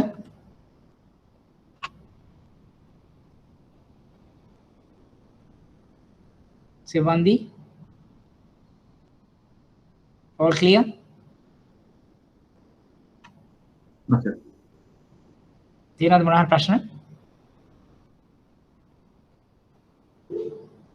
Okay, thank you. Right. අපි යම් ඊළඟ කොටසට ඒ අතරතුර මොනවා හරි ඔයගලන්ට දැන් ඔය මේ ප්‍රශ්න පත්‍ර බලනකොට හරි මොනවා හරි ගැටලුවක් තිබ්බොත් ඕන වෙලාවක ඒක යෝජනා කරන්න අපි එවෙලේ හෝ ඉදිරියට හෝ සුසු වෙලාව බලලා ඒක අපි සාකච්ඡා කරලා ඒක ඉදිරියට ඒ ගැටලු තියෙනවා නම් निराකරණය කරගමු. right. එතකොට දැන් එහෙනම් අපි දැන් මේ තාක් සාකච්ඡා කරා කොහොමද කේවල එහෙම නැත්නම් ආයතනික ණය ගැනීම සිදු කරන අවස්ථාවේදී එතනදී තවදුරටත් ඇඟීම් සිදු කිරීම සඳහා මූල්‍ය නොවන මෙවලම් පාවිච්චි කරන්නේ කොහොමද කියන එක පාවිච්චි සාකච්ඡා කරා. ඊළඟට අපිට ගොඩාක් වැදගත් දෙයක් තමයි ඒ කියන්නේ ණය ලබා දීමේදී ඉතා ඉහළ වගකීමක් වැදගත්කමක් තියෙන දෙයක් තමයි මූල්‍ය ප්‍රකාශන විග්‍රහය සහ මූල්‍ය අනුපාත විග්‍රහය කියන එක. ඒක හැම තැනකදීම කතා කරලා ඇති ෆයිනෑන්ෂල් ස්ටේට්මන්ට් ඇනලිසිස් කියනවා, ෆයිනෑන්ෂල් රේෂියෝ ඇනලිසිස් කියනවා, නැත්නම් බිස්නස් ඇකවුන්ටිං එහෙම නැත්නම් එක එක අවස්ථාවන් වලදී අපි යම් ආකාරයක ඇඟීම් එහෙම නැත්නම් යම් ආකාරයක මම කොහොමද ඒක කියන්නේ හදාරීම් කරලා තියෙන්න පුළුවන්. ඒතර මේ ක්‍රෙඩිට් මැනේජ්මන්ට් වලත් ඉතා ඉහළ කියන්නේ හැම ප්‍රශ්න පත්‍රයකම ලකුණු 20ක නැත්නම් තවත් කොටසකට අපිට අවශ්‍යතාවයක් එහෙම නැත්නම් ඉගෙන ගන්නට අත්‍යවශ්‍ය වෙච්ච කොටසක් තමයි මේ financial statement and ratio analysis. එහෙනම් හොඳ අවධානයෙන් ඉගෙන ගන්න. දැන් මේකට අදාළව දැන් මම නෝට් එකක් දීලා තියෙනවා උදාහරණ කියන්නේ worked examples උත් දීලා ඇති. ඒ සියලුම දේවල් ඔයගොල්ලෝ කරන්න ඕන. මොකද අමාල්ලාවට අපිට කෙලින්ම කියනවා මෙන්න මේ රේෂියෝ එහෙම නැත්නම් අනුපාත ගණනය කරන්න. අර්ථ දක්වන්න. හරි ඒ කියන්නේ ප්‍රශ්න පත්‍ර සාකච්ඡා කරනකොට අපි තව පැහැදිලි කරගමු. කියන්නේ මේක හරි වැදගත් ඒරියා එකක්. වැදගත් කොටසක් විභාගෙදී වගේම ප්‍රායෝගික ලෝකෙදී. right. එතකොට පොඩ්ඩක් මේක තේරුම් ගන්න බලමු. සාමාන්‍යයෙන් අපි ගත්තොත් මූල්‍ය ප්‍රකාශන يعني නැත්නම් අනුපාත කියනකොට කාටද වැදගත් වෙන්නේ කියලා බලන්න. දැන් උදාහරණයකට දැන් මම ඔන්ටර්ප්‍රනියර් කෙනෙක්. මම මොකද කරන්නේ? මම මේවා මූල්‍ය ප්‍රකාශන හදනවා. හදලා ඉවර වෙලා මේ මූලික වශයෙන්ම මට උපකාරී වෙන්නේ. ඒතකොට මම දන්නවා රයිට් එදා හිටියේ කොහොමද? අද ඉන්නේ කොහොමද? හෙට මම යන්නේ තැන මොකක්ද? ඒතකොට මට නම්බර වලින් එනකොට හරි ලේසි. දැන් කලින් අපි කතා කරේ විස්තර. නම්බර නෙවෙයි. ගණන් නෙවෙයි. තොරතුරු. නිකන් කියනවා හයි මීඩියම් ලෝ කියනවා. එතකොට ධනාත්මක ඍණාත්මක කියනවා. දේශපාලන මෙහෙම කියන්නේ ඔක්කොම නිකන් ක්වලිටේටිව්. ඒක හොඳයි. හැබැයි අපිට ටිකක් ඒක නිකන් නම්බර ආවමනේ අපිට වැදගත් වෙන. දැන් විභාගේ ලේසි කියලා වැඩක් තියෙනවද අපිට? විභාගේ පාස් මාර්ක් එකද අපිට වැදගත් වෙන්නේ. දැන් විභාගේ අමාරුයි කියන එකේ මොකක් කරලා ලොකු තේරුමක් තියෙනවද? එහෙම නැත්නම් අපි 46ද ඉන්නේ කියන එක වැදගත් වෙනවා. මම කියන්නේ ඕගොල්ලෝ 46 ගන්නෙ නෑ. ඕගොල්ලෝ කොහොමද 65 උඩට අනිවාර්යෙන් යනවා. මාත් එක්ක විදිහට කරාම. ඒතකොට දැන් මම කියන්නේ දැන් අපිට නිකන් මේ ක්වලිටේටිව් ටිකක් එච්චර වැඩක් නෑ. ඕනේ. හැබැයි අපිට ඕන එක නම්බරයක් හැටියට, ගාණක් හැටියට. ඇඟට වදින්නේ එතකොට. හරි? නැත්නම් මම කියන A පාස් එකක් කිව්වහම නිකන් පොඩි නිකන් ලොජික් එකක් තියෙනවනේ. මම හොඳට කරා විභාගේ හොඳට පාස් කියනට වඩා A ද B ද කිව්වහම ටිකක් හොඳයි. හරි ඩිස්ටින්ක්ෂන් එකක් තියෙනවා වගේ කිව්වහම නිකන් අනිත් අයට වඩා චුට්ටක් අපි උඩින් ඉන්නවා. මොකද එතකොට අපි කෙලින්ම නම්බරයක් එක්ක ගාණක් එක්ක කතා කරනවා. මූල්‍ය ප්‍රකාශනත් එහෙමයි. දැන් මේ දේ කරාම මට වැදගත් වෙනවා ඔටපණී හැටියට. ඊළඟට මාව නියාමනය කරන නැත්නම් රජයේ ආයතන ටැක්ස් මගේ දේවල් වලට වැදගත් වෙනවා. ඒ වගේම මගේ බැංකු කරුවන්ට මේක වැදගත් වෙනවා. හරි එහෙම නැත්නම් මගේ ව්‍යාපාරේ කවදා හරි දවසක ආයෝජනය කරන්න කෙනෙක් එනවා. හරි.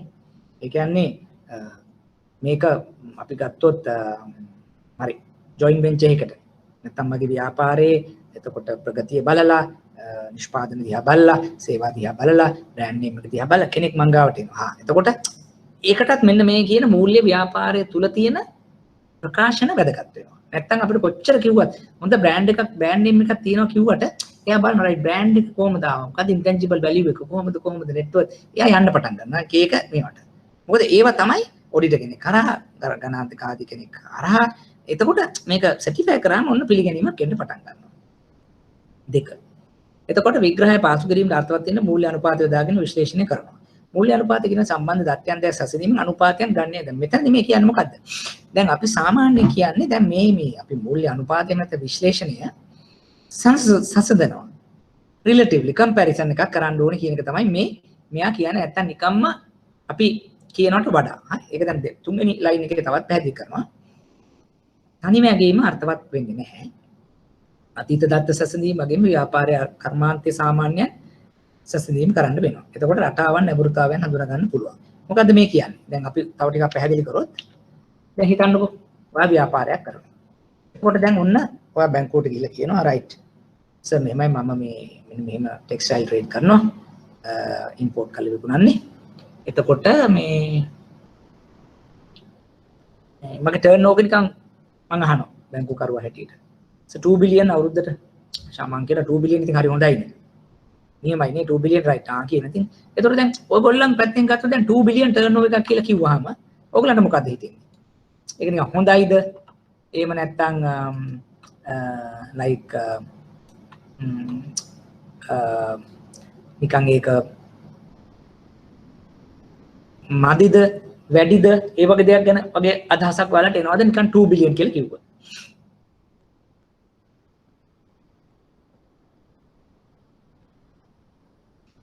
ලක්ෂිකා හොඳ ප්‍රශ්නයක් අහලා තිනවා. Please clarify importance of visiting a customer business premises and doing an inspection prior to disbursement of a facility. මම ලක්ෂිකා මේක පැහැදිලි කරලා ratios වලට යන්න කලින් මේකට උත්තරයක් දීගෙන එන්න. good question එක. ඒක ගොඩක් වෙලාවට practically අපේ අලුත් examiner අහන වගේ ප්‍රශ්නයක් ඔයා අහලා තියෙන්නේ. ඒකට මම උත්තරයක් දෙන්න කලින් නිකන් කිව්වොත් දැන් අර වගේ absolute term මම කියන 2 billion turnover. ඔයගලන්ට ඒක වැදගත්කමක් තියෙනවද? එහෙම නැත්නම් අපි තව ටිකක් මොනවා හරි බලන්න ඕනද? අපි බලන්න ඕනේ. ඇයි? දැන් මෙහෙම හිතන්නකෝ. එයා 2 බිලියන් හරි. එතකොට මම මුලින් බලනවා රයිට්. ඔයා අද 2 බිලියන් කියන්නේ ගිය අවුරුද්ද වගේ කීයද?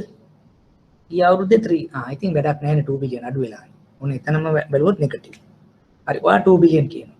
දැන් ඔයාගේ තරඟකරුවෝ කොහොමද සාමාන්‍යයෙන් අවුරුද්දට කොච්චරක් රෙකෝඩ් කරනවද? අයගොල්ලෝ නම් ඉතින් 5 බිලියන් වගේ. ඉතින් එතකොට මොකද වෙන්නේ? එහෙනම් ඉතින් ඒගොල්ලොත් එක බැලුවොත් ඔයා ටික පල්ලෙහා ඉන්නේ. පැහැදිලිද? දැන් මේ මූල්‍ය ප්‍රකාශන විග්‍රහය කියන්නේ ඒක.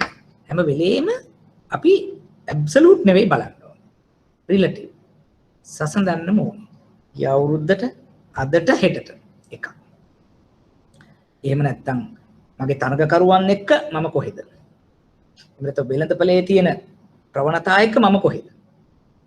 ඕක තමයි ඔළුවේ තියාගන්න. දැන් අපි කරන්ට් රේෂියෝ එක දල වශයෙන් කියනවා 1.5 හෝ එකට වඩා කරන්ට් රේෂියෝ වැඩි නම් හොඳයි. ක්වික් රේෂියෝ වැඩි නම් හොඳයි. ඒ මොකද්ද? නෝම් එක. ඒක තමයි අපි පිළිගන්න ක්‍රමවේදය. එතකොට දැන් පිළිගන්න ක්‍රමවේදය ඒක නම් ඊට පස්සේ මම බලුවොත් රයිට් මගේ කරන්ට් රේෂියෝ එක ඇවිල්ලා 1 ක්වික් රේෂියෝ එක 0.8 නම් අන්න එලාමි. ඉන්ඩස්ට්‍රි එකේ සාමාන්‍යයෙන් මේටවත් තිබිය යුතුයි. හැබැයි මගේ එහෙම නැහැ. එහෙමනම් එලාමි. ඉන්ඩස්ට්‍රි එකේ මෙහෙමයි මගේ 2 times 1.5 times so I am happy. හැම වෙලේම මම තව එකකට සසඳලා තමයි මේ මූල්‍ය අනුපාත විශ්ලේෂණය වාර්තා විශ්ලේෂණය කරන්නේ. එහෙම නැත්තම් මේ තේරුමක් නැති වෙනවා. මොකද අපි එතකොට අපි කියනවා රයිට් අපි නියමයි. හැබැයි අපි නියමයි කියන්නේ කාට සාපේක්ෂව? මම මට සාපේක්ෂවවත් කියලා නෑනේ. ගිය අවුරුද්දට සාපේක්ෂවවත් එදාට සාපේක්ෂවවත් නෙවෙයි නම් අපි නියමයි මම නියමයි කියන එකේ තේරුමක් නැහැ. හැම වෙලේම ඉස්සෙල්ලම බලන්න මගේ ව්‍යාපාරයේ එදාට සාපේක්ෂවවත් ඊයට සාපේක්ෂව අදට කොහොමද growth වෙලා තියෙන්නේ. මගේ ටර්නෝවර් එක කොහොමද වෙනස් වුනේ? ඇසෙට් කොහොමද වෙනස් වුනේ? මගේ net worth එක කොහොමද වෙනස් වුනේ? මගේ cash flows වෙනස් වුනේ කොහොමද? අන්න මම මට සාපේක්ෂව බලනවා. මම බලනවා මගේ තරගකරුවන්ට සාපේක්ෂව කොහොමද? මම බලනවා මගේ ඉන්ඩස්ට්‍රි එකට සාපේක්ෂව අපි කොහොමද? ඔන්න ඒක තමයි මේ ප්‍රවණතා ට්‍රෙන්ඩ් කියලා සාකච්ඡා කරන්නේ. ඔන්න ඔය කියන විදිහට අපි මේක සාකච්ඡා කරා යනකොට අපිට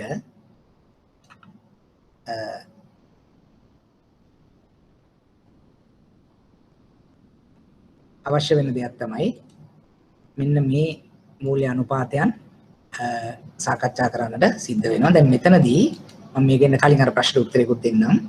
ඕගොල්ලන්ට මම දීලා තියෙන නෝට් එකේ තව තියෙනවා මූල්‍ය වාර්තා වර්ග.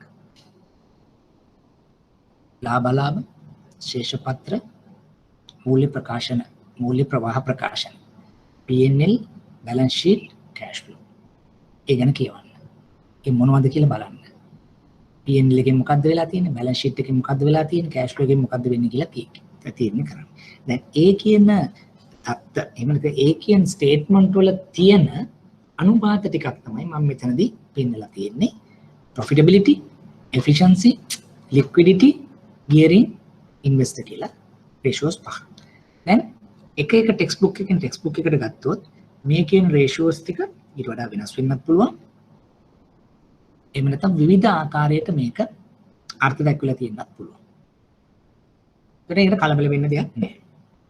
හේතුව එක විදිහට අර්ථ දක්වුවත් මේ සමහර වලින් අපිට එළියට දෙන්නේ යම් ආකාරයක ඒ ආයතනය පිළිබඳ යම් තක්සේරුවක් මේ කියන මූල්‍ය අනුපාතයෙන් නැත්නම් මූල්‍ය වාර්තා අනුව අපි දල වශයෙන් මේ කියන දේවල් වලින් බලාපොරොත්තු වෙනවා ඒ ආයතනයේ මූල්‍ය තත්ත්වය සහ මූල්‍ය ක්‍රියාකාරීත්වය විශ්ලේෂණය කරන්න. මොකද්ද මූල්‍ය තත්ත්වය කියලා කියන අපේ භාෂාවෙන් කිව්වොත් බැලන්ස් ෂීට්. මොනවා හරි කියන තත්ත්වයක් කියන අවස්ථාවක කොහොමද එයාගේ ෆයිනෑන්ෂල් පොසිෂන් කියන මූල්‍ය තත්ත්වය බැලන්ස් ෂීට්. මොනවා හරි කාල සීමාවකදී එයා කොහොමද ක්‍රියාත්මක වෙලා තියෙන්නේ කියන එකට අපි කියනවා මූල්‍ය ක්‍රියාකාරීත්වය financial performance profit and loss account එකෙන් මේක බලා ගන්න පුළුවන්.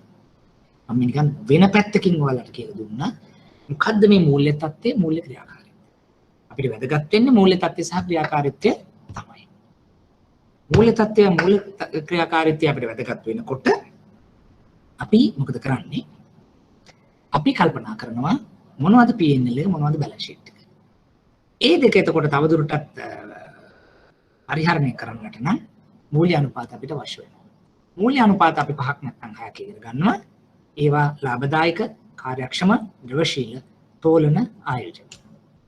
අපි සාමාන්‍යයෙන් පන්තියෙන් කරන්නේ මේ එකක් අපි ක්ලාස් එකේ එක්සර්සයිස් එකක් හැටියට කරගෙන යනවා. ඒකෙදි මූලික වශයෙන් P&L balance sheet එකක් ඕගලන්ට දීලා අපි එක පන්තිය සාකච්ඡා කරනවා ඕගලන්ට ගණනය කරන්න දීලා. නමුත් අපිට මේ ඔන්ලයින් එකකදී ඒක කරන්න බැරි නිසා අපි පුළුවන් තරම් තියෙන එක එක්ස්ප්ලেইন කරගෙන යමු.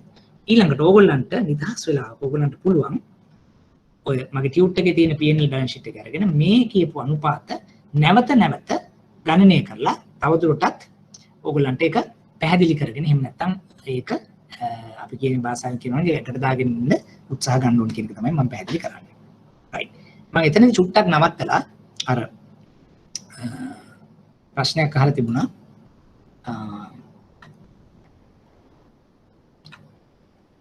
ලක්ෂිකා ඒකට උත්තරයක් අපි දෙන්න. එතකොට මේක අපිට වැදගත් වෙනවා ඇත්තටම මේ ණය මූල්‍ය අනුපාත කරනවා වගේම මේ සෙක්ෂන් දෙකට අදාළ ප්‍රශ්නයක් තමයි මේ කියන්නේ. කියන්නේ අපි සාමාන්‍යයෙන් ණය ඇඟීමේ ක්‍රියාවලිය කියන එකද අපි දැන් මේ ඉන්නේ. ඒකදී අපි කිව්වා පුද්ගල එහෙම නැත්නම් ආයතනික ණය ඇඟිය. එතකොට ණය ඇඟීමේ ක්‍රියාවලියේදී අපි මුලින්ම කරන්නේ මෙන්න මේ පුද්ගලයා ණයට සුදුසුද බලන ක්‍රියාත්මක කරන ක්‍රමවේදය අපි මේ ඉන්නේ. දැන් එතකොට ලක්ෂික අහන ප්‍රශ්න තියෙන්නේ අපි ඒ කියන්නේ දැන් ඩිස්පර්ස්මන්ට් එකකට කලින් විසිට් කරන එක වගේම තමයි එහෙම නැත්නම් කස්ටමර් අයිඩෙන්ටිෆයි කරන්න විසිට් කරන එකයි මේ දෙක තුනම මෙතෙන්ට දාගන්න පුළුවන්. සාමාන්‍යයෙන් මම මුලින් නම් පැහැදිලි කරුවොත් පාරිභෝගිකයේ නැත්නම් ණයලාභියෙක් අපිට ණයක් ලබා ගන්නට ආවහම අපි ඔය කියන ඒක තනි පුද්ගල වෙන්න පුළුවන් ආයතනික ණය ගීම කරන්න අවස්ථා දෙකේම අපි ඒ කියන පාරිභෝගික ව්‍යවසායකයාගේ ව්‍යාපාරය බලන්න අපි යනවා. අපි ගිහිල්ලා ඒ පුද්ගලයාගේ ව්‍යාපාරය සම්බන්ධව අපි යම්කිසි දැනුමක් ලබා ගන්න ඉන්ස්පෙක්ෂන් එකක් කරනවා. ඒ ඉන්ස්පෙක්ෂන් එක කරනකොට ඔයගොල්ලන්ට මතක නම් අර අපි කියන ඔය 6C වෙන්න පුළුවන්, කැම්පාරි වෙන්න පුළුවන්, මිෆඩ් මොඩල් එක වෙන්න පුළුවන්. ඒකට අවශ්‍ය කාරණා තවදුරටත් තහවුරු කර ගැනීම තමයි අපි අතනදි කරන්නේ. පැහැදිලිද? දැන් ටර්න්ಓවර් එක කස්ටමර් කිව්වම මගේ 2 බිලියන් කියලා. ඔයා විසිට් කරලා ගිහලා බලන්න හරි. කරන්ට් account එකෙන් ඔයා කොච්චර යනවද? ඔයාගේ ඩේ බුක්ස් වල කොච්චර සම්බන්ධ කරනවද? ඔඩිටඩ් accounts වල කොච්චර තියෙනවද? සාමාන්‍යයෙන් ඔයාගේ මාසයකට දවසකට ආදායම කොච්චරද? මේ හැම එකෙන්ම අපි වැලිඩේට් කරලා බලනවා මේ 2 බිලියන් කියන ටර්න්ಓවර් එක එනවා මෙන්න මේ කියන ක්‍රියාමාර්ගය හරහා. එතකොට ඒක කරන්න අපි විසිට් කරන්න බලනවා. එතකොට ඒවට අපි කිව්වා inspection visit, credit appraisal. ණය ඇඟීම සඳහා කරන පාරිභෝගික එහෙම නැත්නම් දේවල් එහෙම නැත්නම් විසිට්ස් හැටියට සැලකනවා. එහෙම නැත්නම් අපි තව චුට්ටක් එහාට ගියාම follow up visits කියලා જાතියක් තියෙනවා. ඒ කියන්නේ ඒ ව්‍යාපෘතියේ ණයක් දුන්නාම වෙළඳපොළට ණයක් දුන්නාම ඒක ක්‍රියාත්මක වෙන්නේ කොහොමද බලන්න තව જાතියක් තියෙනවා. ඒකත් අපි කියන follow up visits කියලා. තව අන්තිමටම යන විසිට් එකක් තියෙනවා recovery visit කියලා. ඒත් මෙයා හරියට නොගෙනකොට ඒකත් කරනවා.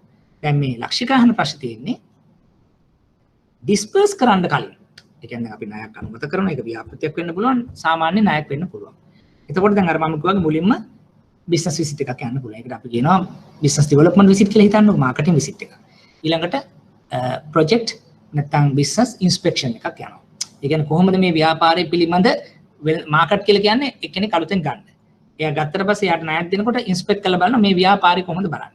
ඊළඟට සමහරවිට අපි කියනවා මේ කියන ඩිස්පර්ස්මන්ට් එකට කලින් ප්‍රී ඩිස්පර්ස්මන්ට් විසිට් එකක් කියලා කියන්නේ.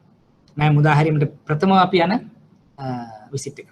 ඊළඟට ඩිස්පර්ස් කරලා ඉවර වුණාම ෆලෝ අප් එකක් තියෙනවා. මේ ණය හරියට යෙදෙනවද කියලා බලා ගන්න පස්සේ යන එක. අන්තිමට යනවා රිකවරි ෆලෝ අප් ඒක. ඒ කියන්නේ ණය හරියට ගෙවන්න නැත්නම් ඒ ගඩොල වගේ විවිධ නම් වලින් කියන හැබැයි පාරිභෝගිකයා අපි මුණ ගැසීමට යන දේවල් තමයි මේ විසිට් කියලා කිව්වේ. දැන් කස්ටමර් හරි එහෙම නැත්නම් කස්ටමර්ගේ බිස්නස් එක හරි අපි ණය නිදහස් කරන්න කලින් අපි යනවා. නිකන් ඕගොල්ලන්ට හිතෙන විදිහට මොනවා හරි මේකේ ඇඩ්වාන්ටේජ් එකක් තියෙනවා. මොකද්ද මේකේ තියෙන වාසිය? කාටරි යෝජනා කරන්න පුළුවන්. මොනවද? මොකද්ද මූලිකම අපි මේකෙන් බලාපොරොත්තු වෙන්නේ? කාරණා ගොඩක් දේවල් ඉෂ්ට වෙනවා. එකේ එකක් දෙකක් ඔයගොල්ලන්ට හිතන්න පුළුවන්. මොකද මුලින් අපි දැන් මාකටිං විසිට් ගියා, ඉන්ස්පෙක්ෂන් විසිට් ගියා, data gather කරලා ඔක්කොම කළා ණය අනුමත කරා. අපි හිතමු බිල්ඩින් එකක් හදන්න දැන් මේ සල්ලි දෙන්න කියලා. right. දැන් මම සල්ලි ටික දෙන්න කලින් මම ගිහලා විසිට් එකක් දානවා. මොනවද බලාපොරොත්තු වෙන්න පුළුවන්? නැවත කොටස් වශයෙන් නිදහස් කරනකොට අදාළ විවරයන් සම්පූර්ණ කරලා කියලා බලන්න. right. හොඳ ආන්සර් එකක්. දැන් ඔන්න පළවෙනිම දේ තමයි මම ඒකට තව චුට්ටක් උණපුරුණය කරන්න. අපි හිතමු දැන් මට ඒ කස්ටමර් කියනවා මට මිලියන 10ක් ණයක් අවශ්‍යයි. මගේ කන්ට්‍රිබියුෂන් එක මිලියන 2යි. ඔක්කොම මිලියන 12යි. මම මේ මිලියන 2 මම මුලින්ම වියදම්ත් කරන්න කියනවා. දැන් එතකොට අපේ එක වගකීමක් තමයි අලුතෙන් අපේ ණය නිදහස් කරන්නට කලින් අර කස්ටමර් අර මිලියන 2 ගෙනවද නැද්ද බලන එක. ඒක ඔයා යනවා වෙන්න පුළුවන් QSK quantity survey කෙනෙක් report එකක් කරා බලන්න පුළුවන්. එහෙම නැත්නම් ඒ තත්ත්වෙට වැඩ කෙරුණාද බලාගෙන තමයි ඔයාගේ කොටස් වලට ණය නිකුත් කරන්නේ. ඔන්න ඒක පොයින්ට් එකක්. දෙක තමයි දැන් අන්න සඳහන් කරා වගේ. අපි ඊළඟට මේ කොටස් වශයෙන් දෙනකොට අපි දැන් රයිට්. ඔන්න දැන් දුන්නා දැන් ඊටු වැඩ ටික වෙනවද බලන්නත් ඕනේ. දැන් නැත්තම් අපිට සාමාන්‍යයෙන් අපි හිතමු ලෝන් එකක් කරනකොට OD එකක් අප්‍රූව් කරලා ඔන්න සල්ලි ඔයා වැඩේ කරගන්න කියලා ඔන්න අම්මැලි යන්නත් එක්ක අද වහිනවා කියලා මේ ඔෆිස් එකටලා ඉන්නත් පුළුවන්. ඒක හරියන්නේ නැහැ. කස්ටමර් ණයක් දුන්නාම අපේ වගකීම තමයි end use එක. නිසි කාර්ය සඳහා මේ ණය යෙදෙනවද නැද්ද කියන එක ඔයාගේ ලොකු වැදගත්කමක් තියෙනවා බැංකු කරුවෙක් විදිහට. එහෙම නොවුනොත් මේ සල්ලි මේ වැඩේට දුන්නේ නැහැ. දැන් මොකද වෙන්න පුළුවන්? අර උදාහරණෙක පොඩ්ඩක් හදනවා. මිලියන 12යි මිලියන 2යි මම පළවෙනි මිලියන 3 දුන්නා right I am happy වැඩ වෙනවා ඊටු ටික මට කියන දැන් එයා හරි හොඳට වැඩේ කරනවානේ ඉතින් ප්‍රශ්නකුත් නැහැ ඒක දුන්නා එදා යනකොට වැඩේ තිබ්බා ඉතින් ඒ හින්දා ඊටු ටික දෙන්නකො මිලියන 2 ගානේ සතියෙන් සතිය කියලා ඩිස්කස් කරනවා දැන් මොකද වෙන්න පුළුවන් අරයා හදන්නත් පුළුවන් හදන්න නැති වෙන්නත් පුළුවන් ඒ සල්ලි ටික අරගෙන හදිසියාගේ OD එකක් වෙන තැනකින් ආව ඒක සෙටල් කරලා අරයා දුන්නාම මේක කරන්නම් කියලා ඉන්නත් පුළුවන් ඇයි අපි යන්නෙත් නැහැ දැන් මොකක්ද තියෙන ගැටලුව ව්‍යාපෘති එහෙම නැත්නම් අදාළ කාර්ය නිම වෙලා නැහැ ඔන්න ප්‍රශ්නයක්. දැන් එනවා ණය ගෙවන්න කාලේ. ඉන්ට්‍රස්ට් එක එහෙම නැත්නම් මුදල ගෙවන්න එනවා. දැන් කෝ සල්ලි. ව්‍යාපෘති නිම වෙලා නැහැ. අදාළ කාර්ය නිම වෙලා නැහැ. ආදායම නිපද වෙන්නේ නැහැ. දැන් එයාට මෙතන ගෙවා ගන්න බැරි වෙනවා.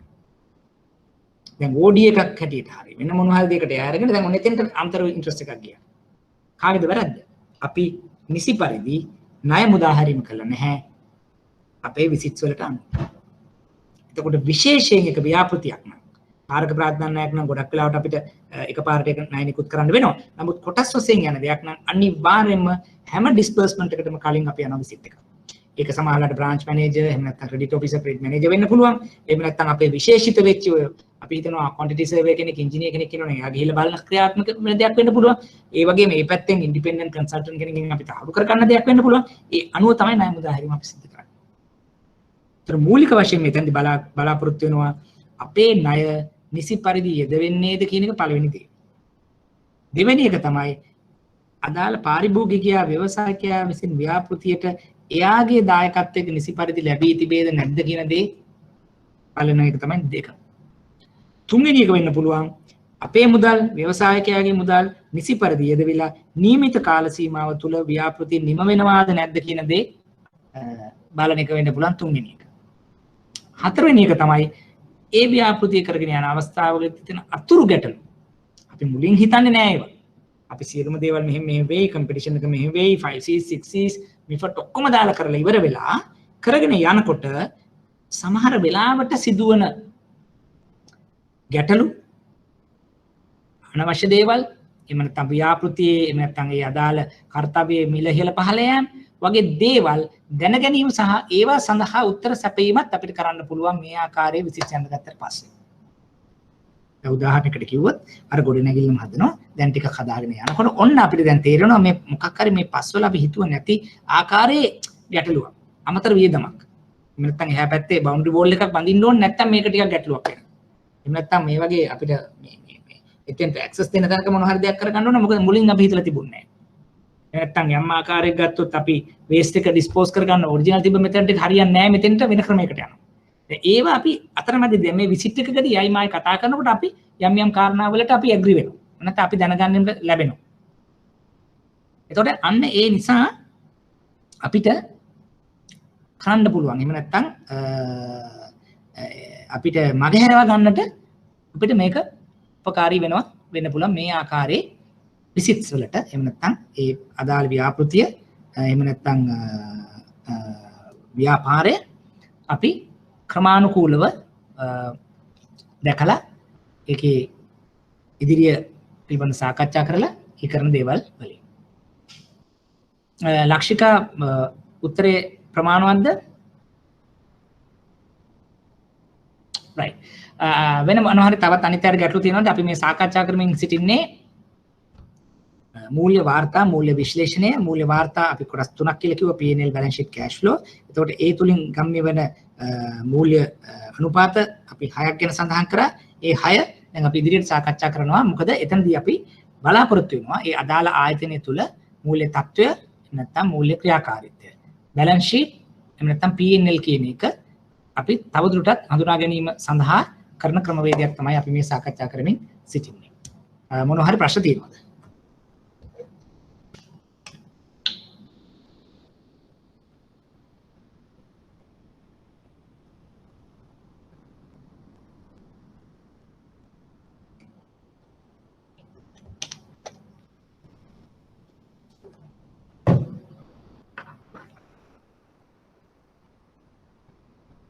right ප්‍රශ්න අඩුයි. එහෙනම් අපි ඉදිරියට කරගෙන යමු. අර මම කිව්වා ගැටලුවක් නැහැ. මොනවා හරි මේකට රිලේටඩ් ඕගලන්ට ප්‍රශ්න තියෙනවා නම් ඒක මොකද දැන් ණය හඳුනා ගැනීම එහෙම නැත්නම් ඇගීම කරන ක්‍රමවේදය තමයි අපි මේ සාකච්ඡා කරන්නේ. ලක්ෂික අය හෝ වගේ ඒ වගේ මොනවා හරි ප්‍රශ්න තිබ්බට කමක් නැහැ. මොකද ඒ වහන්න එතකොට මේහා දේවල් එක්ක අපිට සාකච්ඡා කරන්න පුළුවන්. මොකද ඒ වගේ ප්‍රශ්න තමයි මෑත කාලිනව අපි දැකලා තියෙන්නේ. එක්සැමිනර් අපිට දීලා තියෙන විදියට. right. දැන් අපි යමු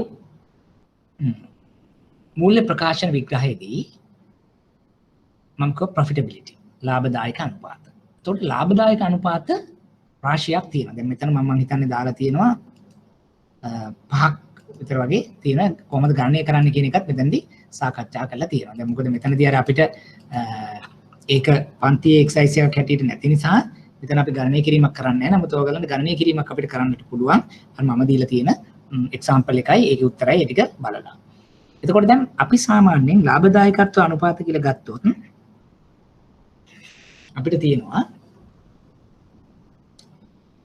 දල ලාභ ශුද්ධ ලාභ මූලික වශයෙන්. අපි ඔක අපිට ගොඩක් ෆැමිලිය තමයි GP ratio NP ratio. එතකොට GP ratio එකෙන් කියනවා සාමාන්‍යයෙන් කොහොමද අපේ දල ලාභයේ මුළු පිරිවැටුමට සාපේක්ෂව. ඔයගොල්ලෝ එතන උදාහරණයක් ඇරලා ගත්තොත් ඒක ගණනය කරන්නේ කොහොමද? දල ලාභය බෙදෙනවා පිරිවැටුමෙන්. එතකොට ඒක 100 කොච්චරද කියන එක තමයි දල ලාභ අනුපාත කියලා කියන්නේ. එතන දැන් මේකේ ප්‍රායෝගිකව අපිට මොකද්ද වැදගත් වෙන්නේ? දැන් අපි ෆයිනෑන්ෂියල් accounts එක දෙනවා. අපි පසුගිය අවුරුදු තුනට GP ratio එක කම්ප්ලීට් කරනවා. හරි. දැන් GP ratio එකෙන් අපිට මොකද්ද හැඟවෙන්නේ දැනෙන්නේ? මොනවද ඔයගලන්ට හිතෙන්නේ? GP ratio එකෙන් මොකද්ද අපිට දැනෙන්නේ? GP ratio එක නැත්නම් GP එක high GP එක low ඊ අවුරුද්දට වඩා GP එක අඩු වෙලා තියෙනවා. මොකක්ද ඒකෙන් අපිට දැනෙන්නේ? මොකක්ද ඒකේ වැදගත්කම? දැන් අපිට ක්‍රෙඩිට් ඔෆිසර් හැටියට වැදගත් වෙන්නේ ඒකනේ. දැන් ගිය අවුරුද්ද GP එක 25යි. මොන මේ අවුරුද්ද නෝට GP එක අපි හිතනවා 28ක් වෙලා තියෙනවා. එහෙම නැත්නම් 20ක් වෙලා තියෙනවා. මොකක්ද?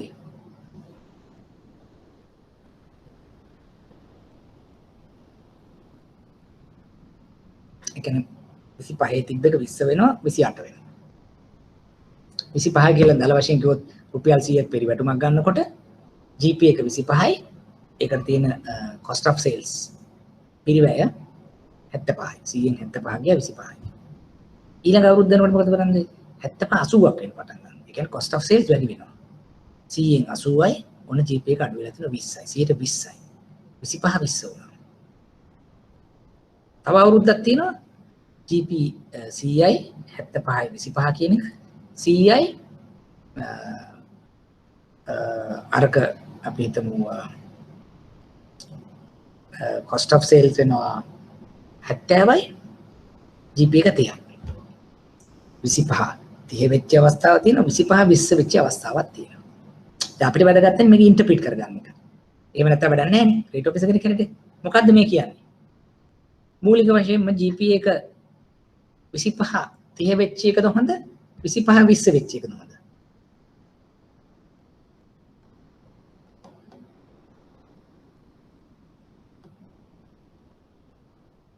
මොකද ඔයගොල්ලන්ට හිතෙන්නේ? GP එක වැඩි වෙච්ච හොඳ percentage එකද හොඳ GP එක අඩු වෙච්ච එකද? වැඩි වෙච්ච එක. ඇයි ඒ වැඩි වෙනවා කියලා කියන්නේ? මොකද වෙන්නේ? මගේ පොදු කාර්ය පිරිවැය. දැන් කලින් මට රුපියල් 75ක් තිබ්බා. thank you රෝෂිනි. මට කලින් 75ක් වේදන් වෙච්ච එක මම 70ට අඩු කරලා තියෙනවා. අන්න 100ක පිරිවැයක් පොදු කාර්ය පිරිවැය අපි හිතමු 75 මම 70කට අඩු කරපු නිසා තමයි මට GP එක 30ක් වුනේ. ඒ කියන්නේ මොකක්ද? කාර්යක්ෂමතාවය, efficiency. එක්කම ලේබර් වෙන්න පුළුවන්. මගේ තොගය කළමනාකරණය වෙන්න පුළුවන්. පොදු පිරිවැය වෙන්න පුළුවන්. මම හොඳට කරන්න පටන් අරන් තියෙනවා. එතකොට දැන් අන්න ඒ විදිහට අපි බලනවා. දැන් අපි හිතුවොත් මම මේ උදාහරණ ලේසියට ගත්තේ දැන් පිරිවැටුමේ 100 තිබ්බ නිසා අරක 75 70 80 වුණා කියලා. නැත්තම් පිරිවැටුමත් වැඩි වෙනවා. එතකොට ඒ සමානරූපීව පිරිවැයත් වැඩි වෙනවා. ඒතර අපි බලනවා රේෂියෝ එකක් හැටියට. දැන් අපිට ආයතනයක අපි efficiency levels හොඳයි. අපි නිසි කාර්යක්ෂමතාවයක් තියෙනවා නම් අපේ වැඩ කටයුතු වලදී මම මේ කියන්නේ නිෂ්පාදන ක්‍රියාවලිය. ඒ කියන්නේ GP එක කියලා කියන්නේ ඊට පල්ලෙහා එන්නේ ඇඩ්මින් එක, ජෙනරල් එක, සෙලින් ඊට පල්ලෙහා එක. ඊට කලින් මම කියන්නේ නිෂ්පාදන ක්‍රියාවලිය. අපි මේ ෆැක්ටරි එක ඇතුලේ කරන කතන්දරේ. නිෂ්පාදනය, තොගය, කළමනාකරණය, ඒ වගේ දේවල් කරලා. එතකොට දැන් ඒක අපිට පුළුවන් නම් උඩට දාගන්න, කියන්නේ අඩු ප්‍රමාණයකින් මෙහෙයුම් පිරිවැය තියාගන්න පුළුවන් නම් ඒ අදාළ ආයතන හොඳයි. ඒතර ඒක කරන්න අපිට පුළුවන් වක් වෙලාවට ඔටෝමේෂන් වගේ දෙයක් කරන්න පුළුවන්. නැත්නම් ලේබර් ට්‍රේනින් වගේ දෙයකින් කරන්න පුළුවන්. නැත්නම් ලේඅවුට් වගේ චේන්ජ් එකක් කරන්න පුළුවන්. GIT just in time purchasing වගේ systems වලට යන්න පුළුවන්. එහෙම කරලා අපි තැනකට එන්න පටන් ගන්නවා. මම ඔයාලට කියන්නේ දැන් අපිට විභාගෙ දෙන්නේ මෙහෙමයි. අපිට කියනවා හරයි GP NP calculate කරන්න. trend එක critically evaluate කරන්න. දැන් එතකොට ඕන critically evaluate කරන්න ගියාම දැන් අපි බලන්න GP improve වෙලා තියෙනවා. ඉතින් ඔයගොල්ලෝ කියන්නේ GP එක improve වෙන්න පුළුවන් මෙන්න මේ විදියට. දැන් අපි ගණන් හදනකොට ඒ ටික සාකච්ඡා කරනවා. මම මේ ඔයගොල්ලෝ ඔලුවට දාන්න ඕනේ එහෙම. එතකොට නිකම්ම මේක දිහා බලලා අපිට තේරුමක් නැහැ. හරි? ප්‍රශ්නයක් තියෙනවා?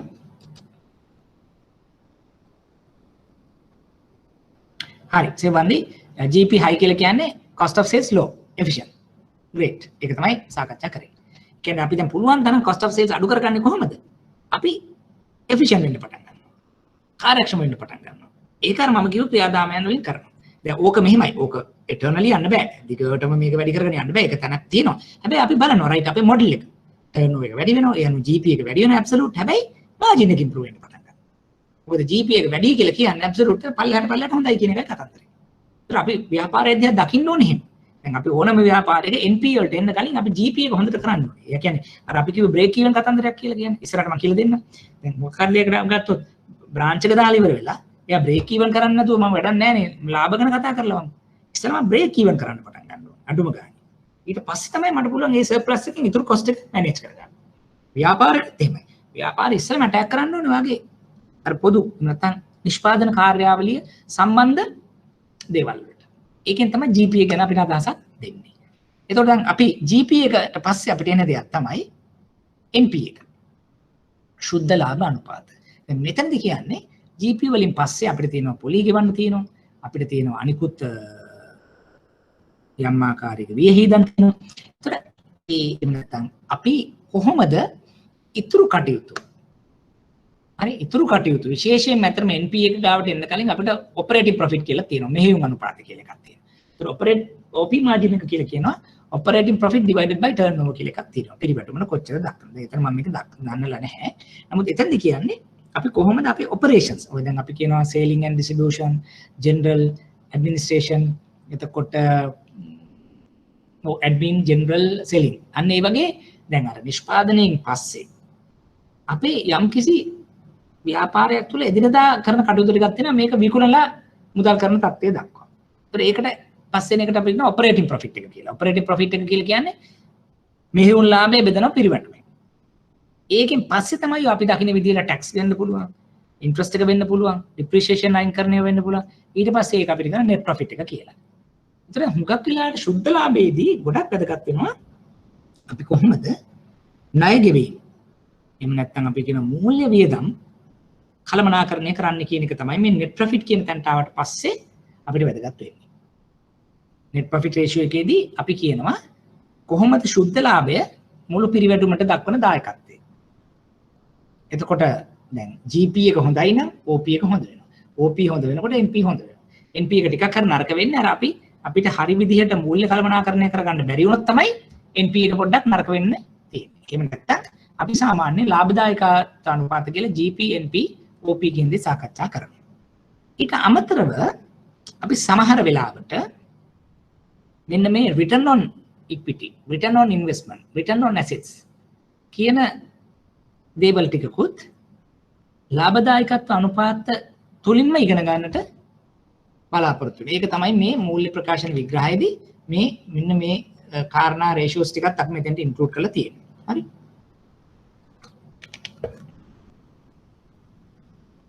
එතනදී කියනවා ROCE කියලා පොලි බදු ගෙවීම වලට පෙර ව්‍යාපාරයේ මුළු ප්‍රාග්ධනයට කොච්චර ප්‍රතිශතයි. මොකද ගොඩක් වෙලාවට ඉන්වෙස්ටර්ස්ලා එහෙම ඒගොල්ලෝ කැමති වෙනවා දකින්නට පොලිය එහෙම නැත්නම් ඩිවිඩන්ඩ්ස් එහෙම නැත්නම් ඉන්ට්‍රස්ට් වගේ දේවල් ගෙවන්න කලින් බදු ගෙවන්නට කලින් කොහොමද ලාභය? ඒ ලාභය මුළු ප්‍රාග්ධනයට කොහොමද ප්‍රතිශතයක් හැටියට එහෙම නැත්නම් ප්‍රතිශතයක් හැටියට පෙන්වන්නේ? මුළු ප්‍රාග්ධනයෙන් කොච්චර ප්‍රතිශතයක්? ROCE කියලා අපි සාකච්ඡා කරනවා. එතකොට අන්නේ ROCE හැටියට සාකච්ඡා කරනකොට ඒකත් එක්තරා ආකාරයක අනුපාතයක් හැටියට දක්වන්නට පුළුවන්. අපි එහා පිටුවට ගියොත් මේකේ ටිකක් වැදගත් එකක් තියෙනවා cost turnover ratio එක. ඒ කියන්නේ දැන් අර මම කිව්වේ මුගක් වෙලාවට අපිට එනවා නම් මූල්‍ය වියදම් කොහොමද අපි කළමනාකරණය කරන්න කියලා. දැන් අන්න ඒ වගේ එකක් තමයි මේ cost turnover ratio. පිරිවැය පිරිවැටුමෙන් කොච්චර ප්‍රතිශත. ඒකෙදී අපිට ඕන නම් කියන්න පුළුවන් general cost එක කොහොමද පිරිවැටුමට එහෙම නැත්නම් turnover එකට financial cost එක කොහොමද. දැන් අපිට ඇති තරම් මූල්‍ය අනුපාත ගණනය කරන්න පුළුවන් මේ වගේ ratio එකකින්. cost turnover ratio කිව්වම මුළු ආයතනයේ තියෙන cost එක turnover එකකින් බෙදලා අපිට බලන්න පුළුවන්. එහෙම නැත්නම් මූල්‍ය වියදම් විතරක් කරගෙන බලන්නත් අපිට පුළුවන්. පැහැදිලිද? ඒතර එහෙම පැහැදිලි වෙන්නේ එහෙම කියන්නේ අපිට අවශ්‍ය දැන් මම කියවනේ හැම වෙලේම දැන් මේ cost to turnover ratio එහෙම නැත්නම් financial cost to turnover ratio එක අපි කලින් අවුරුද්දත් එක්ක සාපේක්ෂව බලනවා. ඊට කලින් අවුරුද්දත් එක්කත් සාපේක්ෂව බලනවා. මොකද අපි බලනවා හරි ගිය අවුරුද්ද 15%යි. දැන් 14%ක් වෙලා. 13%ක් වෙලා 12ක් වෙලා අන්න. ඒ cost එක අඩු වෙවි යනවා. ඒක හොඳයි අපිට. නැත්තම් cost එක financial cost එක එන්න වැඩි වෙනවා නම් අන්න ඒක හොඳ නෑ. ඇයි? profit එක අඩු වෙනවනේ. ඇයි එතකොට බලනවා right එතන ඔයා pricing හරියට කරලා නෑ. ඔයා බැංකුත් එක්ක කතා කරලා හරියට revise කරලා නෑ. එහෙම නැත්තම් පොලි ගෙවලා නැහැ. නැත්තම් OD වගේ දාගෙන හැමදේම ගෙවනවා. term එක හරියට ගෙවන්නේ නෑ. ඉතින් එතකොට මොකක් හරි මූල්‍ය කළමනාකරණයේ ගැටලුවක් එතන තියෙනවා. ඒතර අන්නේ ඒ தත්ත්වය තමයි ඒක තමයි පෙන්වන්නේ මේ ratio එකක් කරා. හැම වෙලේම මතක තියාගන්න මේ කරන ratio මොනවා කරත් මේවා සංසන්දනාත්මක බලනකොට තමයි මේ අදහස එන්නේ. ගිය අවුරුදු දෙකට සාපේක්ෂව අපි අද කොතනද? නැත්නම් වෙළඳපළට සාපේක්ෂව අපිට සමහර ratios compare කරන්න පුළුවන්. ඊළඟට තව දෙකක් තියෙනවා return on assets, return on investments කියලා. හරි? මේකේ හදන ටිකම තමයි තියෙන්නේ. මෙන්න මෙතන ඇත්තටම මේ ආයෝජන මත ඉපීම් සහ වත්කම් මත ඉපීම් කියන එක ගොඩාක් වෙලාවට සමානයි. ඒ කියන්නේ වත්කම් මත ඉපීම් කිව්වහම අපි එතනදී ගත්තොත් සුද්ධ ආදායමට වත්කම් පිළිබඳ දෙයක් ගන්නවා. ඒ වගේම ආයෝජන කියලා ගත්තොත් ව්‍යාපාරයේ ආයෝජන වලට එහෙම නැත්නම් මේ ලාභයට ආයෝජන කොච්චරද කියලා බලනවා. ඒ ටික අමතරව තව එකක් මෙතන ඔයගොල්ලෝ ලියා ගන්න return on equity කියලා එකක් තියෙනවා. ROE. ඒක මට මෙතන දාන්න බැරි වෙලා තියෙනවා. දැන් වත්කම් මත ඉපීම කියන එකෙත් අදහස් වෙන්නේ ඔයාගේ ව්‍යාපාරය තුල කොච්චර වත්කම් තියෙනවද? ඒ වත්කම් හරහා ඔයා කොච්චර ආයෝජනේ එහෙම නැත්නම් ආදායමක් ලබනවද? දැන් බැංකු ශාස්ත්‍රය ගත්තොත් බැංකු සතු විශාල වත්කම් තොගයක් තිබ්බට බැංකු නිසා ආපස්සට ලැබෙන ආදායම ගත්තොත් 2.3 තියෙන්නේ. return on asset එක, return on investment එක 2% විතර වගේ රේට් එක. ආට හිතෙන්න පුළුවන් හරි ලොකු ප්‍රමාණයක්. මොකද අපි විශාල වත්කම් ප්‍රමාණයක්. ඒ කියන්නේ බැංකුව සතු වත්කම් සහ කස්ටමර්ස්ලාගෙන් හම්බෙන තැන්පතු වලින් මේ බැංකුව රන් කරන්නේ. එතකොට බැංකුව ලබන ආදායම සාපේක්ෂව බැලුවොත් ඇසෙට් එකට 1%, 2% රේන්ජ් එක තමයි අපි ඉන්නේ. return on investment එක කියලා කියන්නේ අපි ආයෝජන යෙදුවාම ඒ ආයෝජන වලට සාපේක්ෂව කොහොමද අපේ ලාභය? ඒකෙත් ලාභය බෙදෙනවා සමස්ත ආයෝජන වලින්. උදේකේදී කියනවා වත්කම් ලාභය බෙදෙනවා වත්කම් වලින්. return on assets එනවා.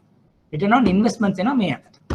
මම ඊළඟ එක පැහැදිලි කරොත් return on equity. හිමිකම්වත් හිමිකම් මත ඉපේ. එතකොට රිටර්න් කියලා කියන්නේ මොකද්ද? ලාභය. ඉපයීම් වත්කම් කියලා කියන්නේ මොකද? හිමිකම් කියලා කියන්නේ මොනවද? ඉක්විටි එක. අපි ඔය කියන්නේ ඉක්විටි කියලා. හරි. ඒ කියන්නේ කවුද ෂෙයා හෝල්ඩර්ස් ලා ඔය ඉක්විටි කියලා. ඒතර රිටර්න් ඔන් ඉක්විටි කියලා එකක් තියෙනවා. ඒකෙදි ඒත් වත්කම් මත ඉපීම අනුපාතය කියන්නේ ශුද්ධ ආදායමට වත්කම්, මේකේ ශුද්ධ ආදායමට හිමිකම් කියලා අපිට ඉක්වේෂන් එකක් හදාගන්න පුළුවන්. ඒක පොඩ්ඩක් ලියා ගන්න. එතකොට return on equity කියලා කියන්නේ හිමිකම් මත ඉපයීම කියලා කියන්නේ ඉපයීම එක ලාභයේ බෙදීම ව්‍යාපාරයේ හිමිකම් equity profit divided by equity. ඒකත් පැත්තකින් ලියා ගන්න. මොකද ඒකත් ටිකක් important ratio එකක්. හරි. දැන් මේ තියෙන්නේ දල ලාභ, ශුද්ධ ලාභ, පිරිවැය පිරිවැටුම් අනුපාත, යෙදූ ප්‍රාග්ධන මත ප්‍රතිලාභ, වත්කම් මත ඉපයීම, ආයෝජන මත ඉපයීම කියන ටික තමයි මම මෙතනදී මේ සාකච්ඡා කරලා තියෙන්නේ මේ අනුපාත ගණනය කරන ක්‍රමවේද හැටියට. right? එතකොට පොඩ්ඩක් බලන්න විනාඩියක් කරගෙන ඕගොල්ලන්ට මෙතන පැහැදිලිද? එහෙම නැත්නම් මෙතන මොනවා හරි තව ගැටලු ටිකක් තියෙනවද මේ කියන රේෂියෝස් හරහා? එහෙම තිබ්බොත් අපි ඒක සාකච්ඡා කරලා අපි තව දුරටත් ඉදිරියට යමු.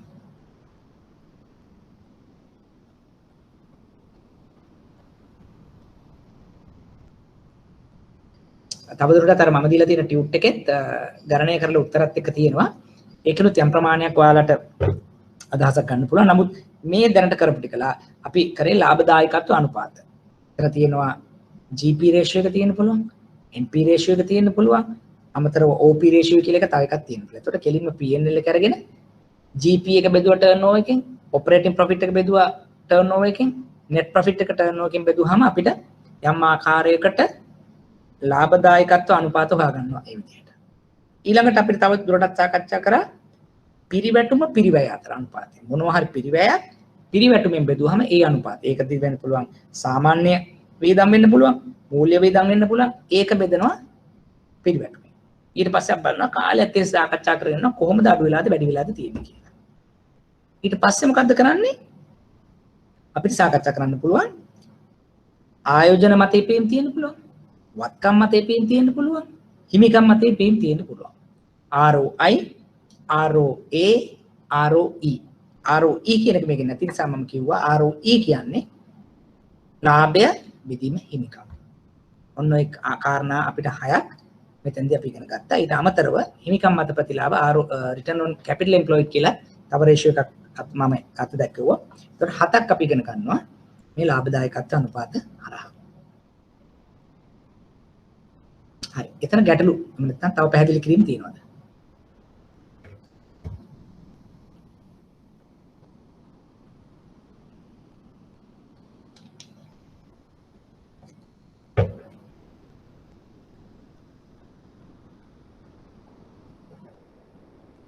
ක්ලියර්? නැත්නම් තවත් සාකච්ඡා කරන්න ඕනද? පැහැදිලි කිරීම කරන්න ඕනද?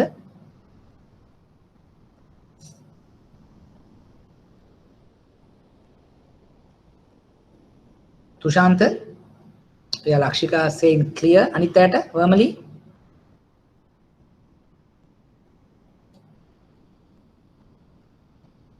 Right. Thank you. Right. අපි continue කරමු.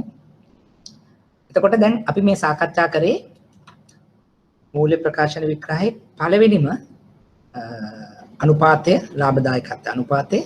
ලාභදායකත්ව අනුපාත වලින් අපි මූලිකම විග්‍රහ කරන්නේ ඒ ව්‍යාපාරයේ කොයිතරම් දුරට ලාභය ජනිත කිරීමේ හැකියාවක් තියෙනවද, ජනිත කළ හැකියාවක් තියෙනවද, ඒක කොයිතරම් දුරට ව්‍යාපාරයට වැදගත් වෙනවද කියන එක තමයි මේ ලාභදායකත්ව අනුපාත හරහා සාකච්ඡා කරේ. ඒකේ යටතේ අපිට 7ක් අපි සාකච්ඡා කරා. මේ 7ම විභාගෙදි බලපාන්නේ නැහැ. ගොඩක් වෙලාවට අපිට GP, NP එහෙම නැත්නම් ROE වගේ දේවල් තමයි දකින්නට හම්බෙන්නේ. නමුත් අපි මෙහෙම 7ක් තියෙනවා. ඒ 7 මේ විදිහට තමයි ගණනය කරන්නේ. ඒ වර්ථ දැක්වෙන්නේ මෙහෙමයි කියන දේ බලාගෙන තියාගමු. right. ඊළඟට යන්න තව පොඩි එකකට යන්න කලින් මෙන්න මෙහෙම දෙයක් මම කියාගෙන යන්නම්. කාර්යක්ෂමතා අනුපාතය එන්න කලින් දැන් ඕගොල්ලන්ට මේ දවස්වල ඇහෙන දෙයක් තමයි හුඟක් වෙලාවට බැංකු සම්බන්ධයෙන් තියෙන විවේචනයක් තමයි බැංකු අසීමිත ලෙස ලාභ උපයනවා. හරි. බිලියන මෙච්චර උපයනවා කියලා කියනවා. එතකොට දැන් ඕගොල්ලන්ට ටිකක් පැහැදිලිද? දැන් හිම අසීමිත ලාභ ඉපෙව්වට ඒක සාධාරණද නැද්ද කියලා ඒ තර්කය. මම ඊට පොහොතකට කලින් ඕගොල්ලන්ට පැහැදිලි කරලා ටර්න් ඕවර් එකෙන් අරගෙන 5 billion 2 billion 3 billion turn over කියලා කියනවා. දැන් අපිට කොහොමද දේශපාලකයන් හුඟක් වෙලාට අපිට කියනවා බැංකු බිලියන ගණන් ලාභ උපයනවා. ඒතර බිලියන ගණන් ලාභ උපයනවා කියන එක තියෙන අසාධාරණත්වය තමයි දැන් කවුරුත් කල්පනා කරන්නේ නැහැ. එකක් තමයි ඒ බිලියන ගණන් ලාභ උපයන්නේ මොකකට සාපේක්ෂවද? දැන් අපි රේෂියෝස් ටිකක් මම කම්පියුට් කරේ වට. ROI, ROA, ROE. එතකොට අපේ return on asset, return on investment, return on equity කියලා ගත්තොත් අපි සාමාන්‍යයෙන් අපි return on investment එහෙම return on asset ගත්තොත් මම කිව්වා 1 2 ඉන්නේ. නමුත් වෙනත් ව්‍යාපාර ගත්තොත් අපි trading business එකක් ගත්තොත් asset නැති තරම් return on investment 50% විතර. සමහර manufacturing organisation එකක් ගත්තොත් ඒකේ 10ක් 15ක් තියෙනවා return on investment. බැංකු 1 2යි. දැන් කවුරුත් ඒක කියන්නේ නැහැ. බැංකු බිලියන ගණන් හොයනවා. right? ඒගොල්ලෝ සර්විස් එකක් දෙන්නේ නැහැ කස්ටමර්ට කියලා කිව්වට ලොකු ඇසෙට් එකකට සාපේක්ෂව තමයි අපි අර රිටර්න් එක ජෙනරේට් කරන්නේ. දැන් අපි එහෙම කම්පෙයාර් කරොත් garment factories to tea factories to paddy to banking අන්න අපි ඇවිල්ලා පහළ ඉන්නේ. එතකොට බිලියන 20යි කියන එක අසාධාරණයි. මොකද බිලියන 20 හොයන්න ඔයා බිලියන ට්‍රිලියනයක් විතර ඇසෙට් එකක් දාලා තියෙනවා. හරිද? ඊළඟට තමයි අපි return on asset කිව්වත් return on investment කියලා කිව්වත් මම අර කිව්වාගේ ගොඩක් වෙලාවට දෙකම එකම ප්‍රතිඵලය දෙන්නේ. දැන් අපි ඒක සමහර වෙලාවට එක ඉන්වෙස්ටර් දකින්න විදිය. දැන් return on asset කියලා අපි shareholdersලට කියන ඒ කියන්නේ අපි stakeholders සමහර අය දකින්න දේ ඉන්වෙස්ටර් බලනවා return on investment පැත්තේ. එතකොට දිල්හාර ROI කිව්වත් ROA කිව්වත් ඒ දෙකෙන්ම අදහස් වෙන්නේ එකක්. නමුත් අර ඉන්ටර්ප්‍රිටේෂන් කට්ටි දෙකකට අපි දෙනවා return on asset return on investment කියලා. ගොඩක් වෙලාවට investment එක හා සමානයි asset කියන එක. but අර පොඩි වෙනසක් එතනදී සමානලාවට අර investment එක අයින් කරලා asset එක ගන්නවා වගේ අදහසක් එන වෙලාවක ROA කියලා කියනවා. ROI කියනවා total investment එක including asset and other investment කියලා. ඒතකොට ගොඩ වෙලාවට ඒ කියන්නේ ROI කිව්වත් ROA කිව්වත් එකම අදහස් තමයි එළියට යන්නේ. හැබැයි ROE කිව්වොත් ඊට වඩා වෙනස්. දැන් මම එතෙන්ට එන්නම්. ROE කිව්වේ අපේ ලාභයට එරෙහිව ඉක්විටි එහෙම නැත්නම් ප්‍රාග්ධනය කියන එක. එතකොට ROE බැංකු වල සාමාන්‍යයෙන් 15ක් 20ක් අතර රේන්ජ් එකේ යනවා. එතකොට ඔය කියන 20 බිලියන් එක කියන ප්‍රොෆිට් එක අරගෙන බැලුවාම අර පැත්තට අපි 4 බිලියන් 2 බිලියන් කියන එකත් එක්ක ඉක්විටි කියලා බැලුවම අපි සාමාන්‍යයෙන් 15 16 17. එතකොට ඔයා ඒකත් කම්පෙයාර් කරොත් මැනුෆැක්චරින් එක්ස්පෝර්ට් අනිත් ඕගනයිසේෂන් එක අපි ඇවිල්ලා මේ ඉහළ තලයේ ඉන්න කට්ටියක් නෙවෙයි. 30 තියෙන ROI තියෙන කම්පැනිත් තියෙනවා. 40 විතර තියෙන අයත් තියෙනවා. මොකද එයාලාගේ ලොකු ඉන්කම් එකක් එනවා අපිට වඩා අඩු ක්‍රමවේදයකින් ඒක හොයාගන්න. එතකොට එතනදී පොඩි අසාධාරණයක් අපිට වෙනවා. ඕගොල්ලෝ හරිය 5 බිලියන් එකක් හැමදාම බිලියන ගණන් ගන්නවා ඩිවිඩන්ඩ්ස් ගන්නවා මෙහෙමයි. මොකුත් සර්විස් එකක් දෙන්නේ නැහැ කියන එක අපි කවුන්ට් කරන්න ඕනේ. මේක මේ විදිහට නෙවෙයි ගන්න ඕනේ. ගන්න return on investment. ගන්න return on assets. ගන්න return on equity. මොකද මේ රිස්ක් එකක් එක්ක තමයි අපි මේක හොයලා තියෙන්නේ. මේ ඇසෙට් එකට තමයි මේ ලාභය. මේ ඉක්විටි එකට තමයි මේ ලාභය. ඒතර ඒක පොඩක් ඔළුවේ තියාගන්න. දැන් සාමාන්‍යයෙන් ඕගොල්ලන්ටත් ඔක දැන් එහෙම මෙන් ඇහෙනවා. ඒකට කියන්න ඕනේ දැන් හරි බිලියන ගණන් හෙව්වට මේ බිලියන ගණන් හොයන්න ඊට පිටිපස්සේ මෙච්චර ප්‍රමාණයක් අපි දාලා තියෙනවා. මෙච්චර රිස්ක් එකක් ගන්නවා. දැන් අපි කස්ටමර්ගේ සල්ලි අරගෙන මේ ලෙන් කරන්නේ. දැන් මේක පාර රේට් අඩු කරන්න කියලා කිව්වම මොකද්ද ඉම්පැක්ට් එක වෙන්නේ? ඒ කොටසක් non performing ගිහිල් තියෙනවා. ඒතර ඒ non performing කියන කොටසත් බෙයා කරගෙන තමයි මාජින් එක efficiency maintain කරන්නේ. අර පැත්තෙන් ඒ සල්ලි දාපුවට අපි dividends ගෙවන්න ඕනේ. ROE එක 15 තියා ගන්න ඕනේ. ඒතර අපි ලොකු බැලන්සින් එකක් මේ කරන්නේ. බිලියන 20යි ඒකෙන් බෙදනවා කියලා කිව්වට ඒක වැරදි. අනිත් එක තමයි අනිත් පැත්තෙන් මොකද්ද? දැන් අපි රේට්ස් අඩු කරනවා මොකද්ද? පාරිභෝගිකයාගේ පැත්තෙන්. ඒ කියන්නේ දැන් අපි රජයෙන් අඩු කරනවා සෙන්ට්‍රල් බැංක් අඩු කරනවා. ඒත් අපිත් අඩු කරලා දෙන්න ඕනේ. හැබැයි මේ අලුත් ඒවට. දැන් අපි පරණේවා තියෙනවා ටිකක් හයි ගියේවා. මොකද ඒක මේන්ටේන් කරන්න. මොකද අපි හිතන්නකෝ අර පැත්තෙන් ගත්තොත් කස්ටමර්ස්ලා රේට්ස් අපිට අඩු කරන්න පුළුවන්ද බෑ. අලුත් රේට්ස් අපිට අඩු කරන්න පුළුවන් ඩිපොසිටර්ස්ලාගේ. එක්සිස්ටිං රේට්ස් අඩු කරන්න බෑ. ඒවා ඊළඟ රිනියු වෙනකොට තමයි අපි ඒක අඩු කරන්නේ. ඉතින් ඒ නිසා අපි බැලන්ස් කරගන්න ඕනේ. දැන් මේක එකපාර ඔක්කොම අඩු කරන්න කියපුවා මොකද වෙන්නේ මෙතන? අපිට ලික්විඩිටි ප්‍රශ්නයක්. කලෙක්ෂන් අඩු වෙනවා. හැබැයි අර පැත්තෙන් අපි ගෙවන්න ඕනේ අරගොල්ලන්ට. මොකද ඒගොල්ලන් රිවිව් එකේ නැතු එකපාර දැන් ඩිපොසිට් එකක් දීලා අතරමැද රයිට් 108යි 160 අඩු කරනවා කියලා අපිට අඩු කරන්න පුළුවන්ද? බෑ. අපි ඊළඟ එයා 5 years දාලා තිබ්බොත් 18 නම් 18ම දෙන්න ඕනේ. අපිට අඩු කරන්න බෑ. ඒතර දැන් හැම පැත්තකම දෙපැත්තක් තියෙන කාරණාවක්. දැන් අපි බැංකු කරුවෝ හැටියට ඔය දැනගන්න ඕනේ. දේශපාලකයෝ මොනවා හරි කියන්න පුළුවන්. අපි දැනගන්න රයිට් මෙයා ප්‍රොෆිට් කියනකොට අපි තව කෙනෙකුට පැහැදිලි කරලා දෙන්න ඕනේ. ප්‍රොෆිට්ස් තියෙන. හැබැයි මේ ප්‍රොෆිට් ජෙනරේට් කරන්නේ මෙච්චර ඇසෙට්ස් යනවා. මෙච්චර ඉක්විටි බැංකුවට තියෙනවා. දැන් අපේ කියලා ඇනුවල් රිපෝට් එකේ ROE ගත්තොත් 113යි 14යි. 113 14ට වඩා වැඩි වෙච්ච ඕන තරම් ලංකාවේ ආයතන තියෙනවා. ඒකේ ප්‍රොෆිට් එක 1 බිලියන් වෙන්නේ නැහැ. මිලියන 300යි. හැබැයි අඩු ප්‍රාග්ධනයකින් ඒගොල්ලෝ 130ක් හොයලා තියෙනවා.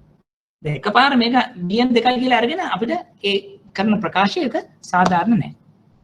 ඒතර මම මේ වගේ කියන්නේ දැන් මේ අපි ඉගෙන ගන්න දේ ප්‍රායෝගික තලයට ගිහිල්ලා බලනකොට එහෙමයි. ඒකට ඔයගොල්ලෝ දැන් ඔයගොල්ලන්ගේ ඇනුවල් රිපෝට් එක කරගෙන බලන්න ඕනේ. මොකද්ද කැපිටල් එක? කැපිටල් ඇඩිකසි එක මොකද්ද? ප්‍රාග්ධනය කොච්චරද? කස්ටමර් බරෝවින්ස් කොච්චරද? එතකොට අවුරුදු 2ක් 3ක් තිස්සේ කොහොමද ROE එක වෙනස් වෙලා තියෙන්නේ? ඒක වැදගත් වෙනවා. දැන් අපි මේ නම්බර්ස් ඉගෙන ගන්නේ ලාභදායකත්ව අනුපාත අරගෙන නිකන් විභාගෙ විතරක් නෙමෙයි.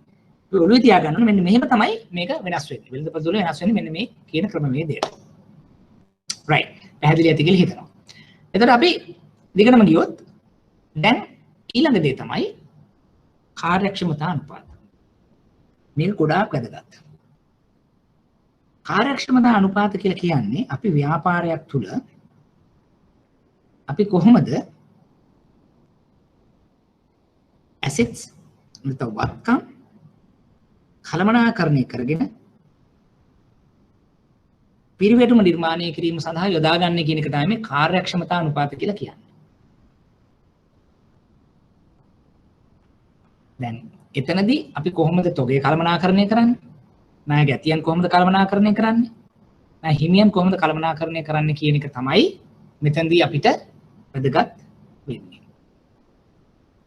අපි මුලින්ම ගත්තොත් තොග රැඳවුම් කියලා. අපි කියනවා ව්‍යාපාරයක් තුල අපි ස්ටොක් එකක් මේන්ටේන් කරනවා. ඒ ස්ටොක් එක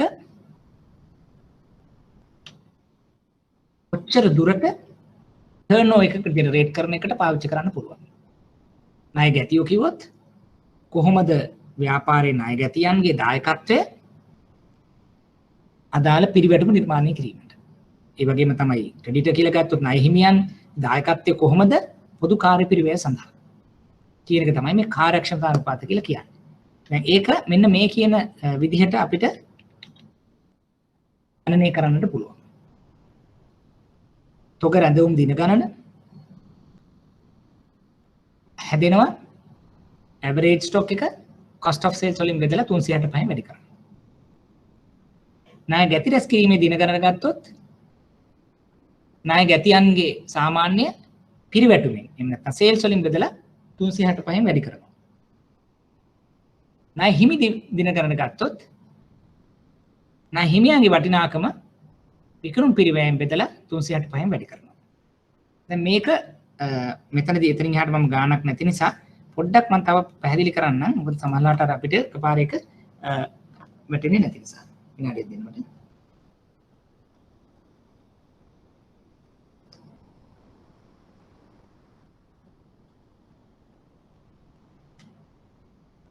right. දැන් අපි බලමු මෙහෙම දෙයක්. then stock turnover period ඔයගොල්ලෝ අහලා ඇති stock turnover ratio එහෙම නැත්නම් creditors turnover period creditors turnover ratio නැත්නම් debtors turnover ratio debtors turnover period ඔන්න ඔය ටික තමයි ඔයගොල්ලෝ අහලා ඇත්තේ. ඕක මම මට පුළුවන් ද දන්නේ ස්ක්‍රීන් එකට දාන්න.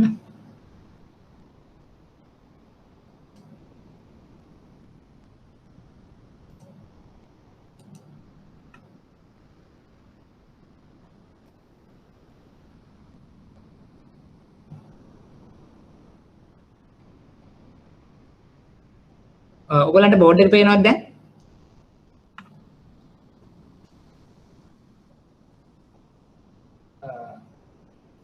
නැත. මේක හරියද මිර නැතුව පේනවද? පේනවනේ. right. ඔව්.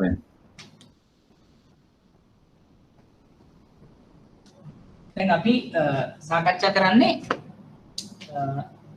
ස්ටොක් ටර්නෝවර් පීරියඩ් කියලා හිතන්නකො. මේ කියන්නේ තොග රඳවා ගැනීමේ කාල සීමාව. ඊට කලින් මම තව පොඩ්ඩක් පැහැදිලි කරන්න මේක එන්නේ මෙහෙම. දැන් අපි මෙහෙම හිතුවොත්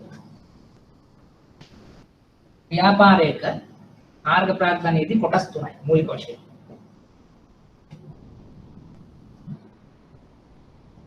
මේ ටික අපි කියනවා තොග රඳවා ගැනීමේ දින ගණන.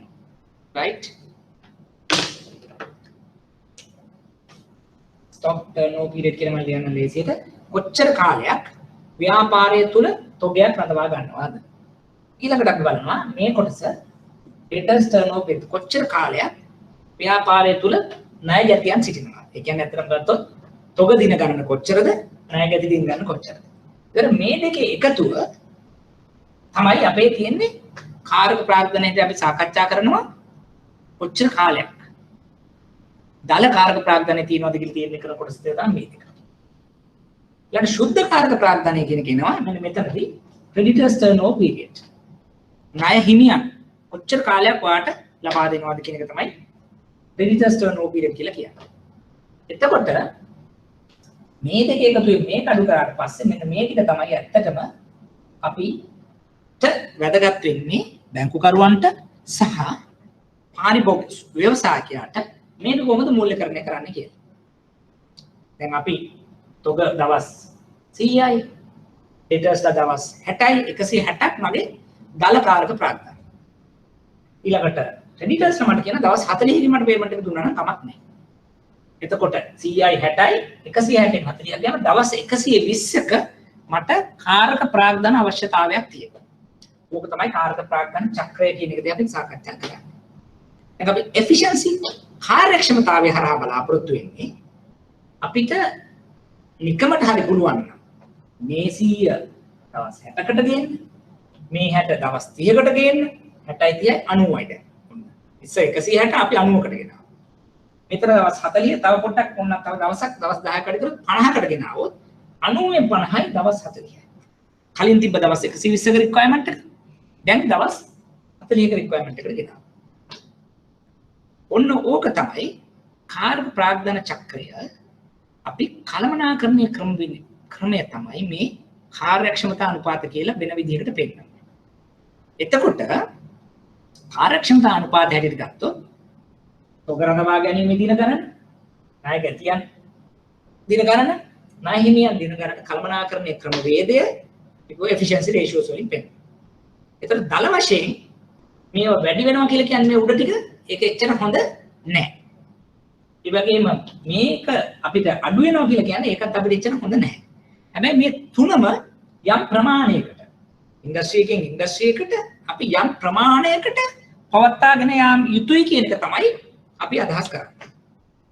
උදාහරණයකට ගත්තොත් අපි කියනවා මාස 3යි, මාස 2යි, මාස 1යි නෝම් එක.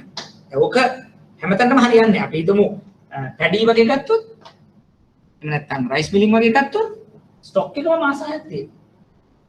ඩෙටර් මාස 2ක් තියෙනවා. ක්‍රෙඩිටර් සමහරට මාස එකමාරක් වෙන්න පුළුවන්. ලෙදර් ඉන්ඩස්ට්‍රි එක ගත්තොත් ඊට වඩා වෙනස්. නමුත් දල වශයෙන් මාස 3ක්, මාස 2ක්, මාස 1ක් තමයි අපි නෝම් කියලා හිතන්නේ. එතකොට අපිට මේ නෝම් එක තිබ්බහම අපිට පහසුයි කස්ටමර් කෙනෙක්ගේ ෆයිනෑන්ෂියල් ටික බලනකොට අපි හදන අර ඉක්වේෂන් එකට හදනවා. මොකද්ද? ස්ටොක් ටර්නෝවර් පීරියඩ් එක කියලා අපි කිව්වේ සාමාන්‍ය තොගේ බෙදනවා cost of sales වලින්. වැඩි කරනවා 360යි. ඔන්න එතකොට දවස් 100ක් කියලා එනවා. එතකොට දවස් 100 කියන්නේ මාස 3යි. So we are there. දැන් ගන්නවා debtor turnover period කියලා එනවා. සාමාන්‍ය ණය ගැතිය බෙදනවා sales වලින් වැඩි කරනවා 360යි ඔන්න එනවා දවස් 65ක්. So we are there. මොකද normally මාස 2යි දවස් 60යි. Creditors turnover period average creditors නැත්නම් සාමාන්‍ය ගෙවීම් ණය හිමියන් බෙදනවා cost of sales වැඩි කිරීම 365. ඔන්න එතන ආව දවස් 38යි. සාමාන්‍ය අපි කියන මාසය so 38 days we are happy with that. අන්න ඒ විදිහට 3 to 1 කියන දේ ඔළුවේ තියාගෙන අපි මේක ගණනය කරනවා. ගණනය කරලා අපි කියනවා right සාමාන්‍ය ක්‍රමවේදයත් එක්ක මේක ඕකේ. හැබැයි එකෙන් විතන් වෙන්නේ නැත්නම් ඕන තරම් තියෙනවා. ඒතර මූලික වශයෙන්ම අපිට අවශ්‍යතාවයක් තියෙනවා මේවා ගණනය කිරීම එක ගණනය කරලා අපි බලනවා ඒකෙන් අපිට දෙන ගම්ම්‍ය වෙන අදහස මොකක්ද දැන් අර මම කලින් කීප එක තමයි මේක මෙහෙම වෙන්නත් පුළුවන් මෙහෙම වෙන්නත් පුළුවන් ඒක වැඩි වෙන්නේ සීසනල් එකක් වෙන්න පුළුවන් එහෙම නැත්නම් යම් කිසි රටේ තියෙන අවශ්‍යතාවයක් හින්දා වෙන්න පුළුවන් ස්ටොක් වැඩි කාලයක් තියාගන්න ඩෙටර්ස් වැඩි කාලයක් තියාගන්න ඊට ආවේනික වෙච්ච ක්‍රෙඩිටර්ස් වගේ වැඩි කාලයක් තියාගන්න එතකොට මෙන්න මේ කියන දුර මෙච්චර විතර වෙන්න පුළුවන් ඒ කියන්නේ ව්‍යාපාරය වර්ධනය වෙනකොට අන්න අපි කියන කාර්ය ප්‍රාර්ථනා වැඩි අවශ්‍ය වෙනවා කියලා අන්න උදාහරණයක් ඒ වගේම තමයි දැන් මේ කාලේ ව්‍යාපාර අපේ බිස්නස් හරි අඩුයි මේක කොන්ට්‍රැක්ට් වෙනවා සංකෝල මේ කියන්නේ අඩු වෙනවා මෙන්න මෙහෙම වෙන්න පුළුවන් ඇයි අපි අර වගේ මාස දෙකේ තුනේ ස්ටොක්ස් තියාගන්නේ මොකද බිස්නස් නෑනේ තියෙන එක ඩිස්පෝස් කරලා අඩු කරගන්න ඩෙටර්ස් වලට ඉස්සර නම් දුන්න දවස් 60 90 දුන්න දැන් නම් අපි කෑෂ් වලටම තමයි බිස්නස් කරන්නේ මොකද අමාරුයි ඩෙටර්ස් ලක් ගත්ත පුළුවන් තරම් අපි පේ කරලා දානවා මොකද අතේ කෑෂ් ටික තිබ්බොත් දාලා දෙන එක ලේසි නැත්නම් ආපහු ක්‍රෙඩිටර්ස් වල ප්‍රශ්නයක් කරලා මේක අඩු වෙනවා මේක අඩු වෙන්නත් පුළුවන් ඒතර ව්‍යාපාර වල ස්වභාවය අනුව කාරක ප්‍රාග්ධන චක්‍රේ වැඩිවීම හෝ අඩුවීම සිදු වෙ හැකියි වැඩිවීම හෝ අඩුවීම සිදු වෙන්නේ මෙන්න මේ කියන කාර්ය නිසා ඒ නිසා සිදු වෙනවා එතකොට අපි ඒක කළමනාකරණය කරන මූල්‍ය අනුපාත ටික තමයි කාර්යක්ෂමතා අනුපාත කියලා කියන්නේ එතකොට දැන් අපේ දැනගත යුතු දෙයක් තමයි මෙහෙම නෝම් එකක් තියෙනවා අපි මෙහෙම ගණනය කරනවා එතකොට ගණනය කරලා අපි ඊළඟට අත්දැකීමක් කියන මේ කියන්නේ කාර්යක්ෂමතා අනුපාත මේ කාර්යක්ෂමතා අනුපාත අපිට යම් ආකාරයකට කළමනාකරණය ගත යුතුයි ඒ ව්‍යාපාරය තුළ තවදුරටත් යම්කිසි තක්සේරුවකට එතකොට දැන් විභාගෙදී අපි දැන් පාස් පේපර්ස් කරනකොට ඔයගොල්ලන් තව පැහැදිලි වෙයි මේවා ගණනය කරන ක්‍රම. මොකද ඒක ගණන් එහෙමම තියෙනවා. අපි එතකොට තව ටිකක් සාකච්ඡා කරමු. මොකද මම දැනට ඔයගොල්ලන්ට කිව්වේ මෙන්න මේක කොතනින් දෙන්නේ. කාරක ප්‍රාග්ධන චක්‍රය. දැන් අපි ගියා මේ දෙක දල වශයෙන් වෙන නමකින් කියනවා නම් මේ දෙක එකතුවට අපි කියනවා මෙහෙයුම් චක්‍රය කියලා කියනවා. මේ දෙකට කියනවා මෙහෙයුම් චක්‍රය. මේකේ එකතුව මෙහෙයුම් චක්‍රය. මෙහෙයුම් චක්‍රය මේක අඩු කරලා මෙන්න මේකට කියනවා මූල්‍ය චක්‍රය. ඒ කියන්නේ මේක එක නම් මේක දෙක නම් මෙහෙයුම් චක්‍රය කියන්නේ එක එකතු කිරීම දෙක. මේක තුන නම් මූල්‍ය චක්‍රය කියන්නේ එක එකතු කිරීම දෙක අඩු කිරීම තුන. පැහැදිලිද?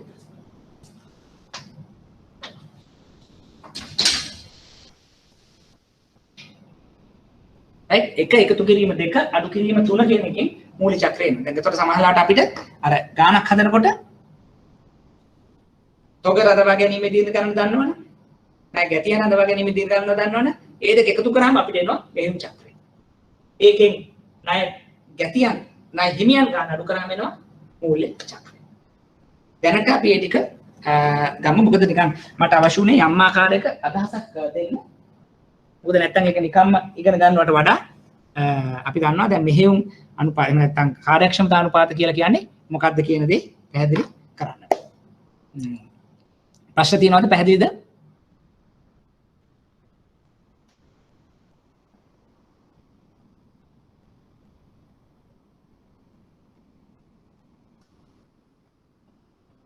right. අනිත් පැයට කොහමද?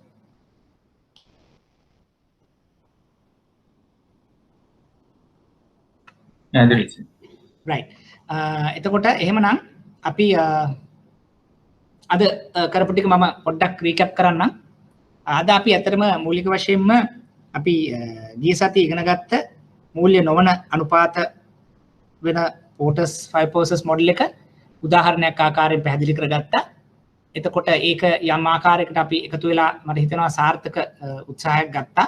අර normally class එක කරන මට්ටමටම මට හිතෙනවා අපි යම් තාත්තකට ආව මට ඒකට සතුටුයි මොකද ඔයගොල්ලෝ ගොඩක් වෙලාවට ඔයගොල්ලන්ගේ දායකත්වය ගැන මම ස්තුතිවන්ත වෙනවා මොකද නැත්තම් මේක අර හැම වෙලේම one way වගේ වෙනකොට ඒ අර එකේදී සිළු දේ ගන්න බැරි එක. නමුත් අද දෙවෙනි කොටසේදී අපි සාකච්ඡා කරා මූල්‍ය අනුපාත එහෙම නැත්තම් මූල්‍ය වාර්තා. ඒකේදී අර එකම දේ වෙන්නේ අපිට ගොඩක් වෙලාවට ගාණක් හදාගන්න බැරි නිසා අපි සියලුම දේවල් අපිට ෂෙයා කරගන්න බැරි වුණත් අපි පාස් පේපර්ස් සාකච්ඡා කරනකොට ගැටලුවක් කරගන්න නැතුව අපි පුළුවන් තරම් ඉන්ටරැක්ට් කරගමු. මොකද මේක මම කිව්වාගේ ගොඩක් ක්‍රිටිකල් ඒරියා එකක්. හැම විභාගයකම ප්‍රශ්නයක් එනවා. අපිට ටිකක් මහන්සි වුණොත් ලකුණු 20 උඩරිම ගන්න පුළුවන් ඒරියා එකක්. මොකද අර මම හැම වෙලේම කියන්නේ දැන් ගිය සතියේ ඩිරෙක්ටර් ජෙනරල් අපෙන් අහපු දෙයක් තමයි අපි කොහොමද කියන්නේ මේ ඔය දරුවෝ දැන් ඔයගොල්ලෝ විභාගෙට පුරුදු වෙන්නේ. කියන්නේ දැන් හුඟක් වෙලාවට මම දකින දෙයක් තමයි අපි ක්ලාසස් වලට යනවා නෝට්ස් තියෙනවා ඔක්කොම තියෙනවා. හැබැයි විභාගෙට ගියාම මේ අර අපිට ලකුණු නැහැ. නැත්තම් පාස් වෙන්නේ නැහැ. අර ඒක මෙතන කියන එක ඇත්තටම හරිය නෑ. ඒක දේශපාලන පක්ෂයක දැන් තියෙනවා. ඒගොල්ලෝ මම ස්ටේජස් වලත් කියන්නේ අහගෙන තියෙනවා. දැන් ඒගොල්ලන්ගේ ඉන්න දර්ශනය තමයි අපි ගොඩක් අය ඉන්නේ. right? හොරකම් වෙන්න පුළුවන්, දූෂණය වෙන්න පුළුවන්, භීෂණය සියලු දේටම අකමැති 10 දෙනෙක් යවුවොත් 9 දෙනෙක් ඒකට කැමති නැහැ. නමුත් අපි ඡන්දයක් හැටියට ගියාට පස්සේ ඡන්දය ඒක නිරූපණය වෙන්නේ නැහැ. එතන මොන හරි අඩුවක් තියෙනවා. මේක මිනිස්සුන්ට ගිහිල්ලා අතන නිරූපණය කරන්න. ඒක අපි පැත්තක දාමු. විභාගෙදිත් අපිට ඕක වෙලා හරියන්නේ නැහැ. දැන් ඔයගොල්ලෝ අපිත් එක්ක මෙතන අපිත් මත් එක්ක 20 ගාණක් 30 ගාණක් හැමදාම සම්බන්ධ වෙනවා. තව 100 ගාණක් හරි 200 ගාණක් හරි තියෙනවා පසුව සම්බන්ධ වෙනවා. ඒතර ඒ කියන්නේ අපි හිතුවොත් අපේ ප්‍රසන්ටේෂන් එක ඒගොල්ලෝ බලනවා කියලා. දැන් හැම වෙලේම මම කියන්නේ දැන් අපි ඉගෙන ගන්න ඕනේ විභාගෙට කියලා. නමුත් පළවෙනි ඔබ්ජෙක්ටිව් එක අපේ තියෙන්නේ ලකුණු 45 අරගෙන මේක පාස් වෙන්න ඕනේ. එක 45 කියන එක මිනිමම්. මම කියන්නේ උඩට යන්න ඕනේ. නමුත් දෙක තමයි අපි මේක කොහොමද ප්‍රායෝගිකකරණයට දාන්නේ අපි එදිනදා බැංකු කරන්නේ. දැන් ඔයගොල්ලෝ ඔපරේෂන්ස් වල ඉන්නත් පුළුවන්, ක්‍රෙඩිට් වල ඉන්නත් පුළුවන්. කමක් නැහැ. ඔපරේෂන්ස් වල ඉඳලා ක්‍රෙඩිට් එක සපෝට් එක දෙන්න පුළුවන්, ක්‍රෙඩිට් කරන එක කරන් තාම මේක වර්ධනය කරගන්න පුළුවන්. ඒතර හැම වෙලේම මගේ මූලිකම දේ තමයි අර ප්‍රායෝගිකකරණය කරනවා වගේම අද මම හිතන්නේ ලක්ෂාණි නේද අද හොඳ ප්‍රශ්නකුත් ඇහුවා අර ඒ වගේ ලක්ෂිකා. ඒ වගේ දැන් පුළුවන් තරම් අපි මේ මෙතන කතා කරනකොට ඔයගොල්ලෝ ඒ වගේ ප්‍රශ්න ගේන්න. මොකද ඒව තමයි දැන් විභාගෙදී අපි දකින්නේ. එයා දැන් අපි විභාගෙට පුරුදු වෙනවා කියලා කියන්නේ ඒක. දැන් මම දැන් සාකච්ඡා කරොත් මේ වගේ එකක් ගානක් හදනවා කියලා දැන් ඔයගොල්ලෝ කල්පනා කරලා රයිට් එක්සෑම් එක මොන වගේ දෙයක් දෙයිද? කොහොමද මේ කම්පියුටේෂන් එකේදී මූල චක්‍රය මේක හදන්න දෙනවා. ඒතර ඒක අපෙන් આવොත් මූල චක්‍රයයි වැදගත් වෙන්නේ. නැත්තම් මෙහෙයුම් චක්‍රයයි වැදගත් වෙන්නේ. ඒ වගේ ප්‍රශ්නයක් ඇහුවොත් අන්න දැන් උත්තරයක් හොයාගන්න ඕනේ. මොකද්ද මූල චක්‍රය? මොකද්ද මෙහෙයුම් චක්‍රය? ඇයි වැදගත් වෙන්නේ? දැන් මේ වගේ කාලෙක දැන් පැන්ඩමික් එකක් වගේ ආවම මොකද්ද ඒක වෙනස්? කොහොමද කාර්ය ප්‍රාග්ධනය වැඩි වෙන්නේ අඩු වෙන්නේ? ඒතර ඒක වැඩි වුණාම බැංකුවට බලපෑම මොකද්ද? අඩු වුණාම මොකද්ද බැංකුවට බලපෑම? දැන් මේ වගේ මූල චක්‍රය වැඩි වෙන්න බැංකුවලට හොඳයි. ඇයි?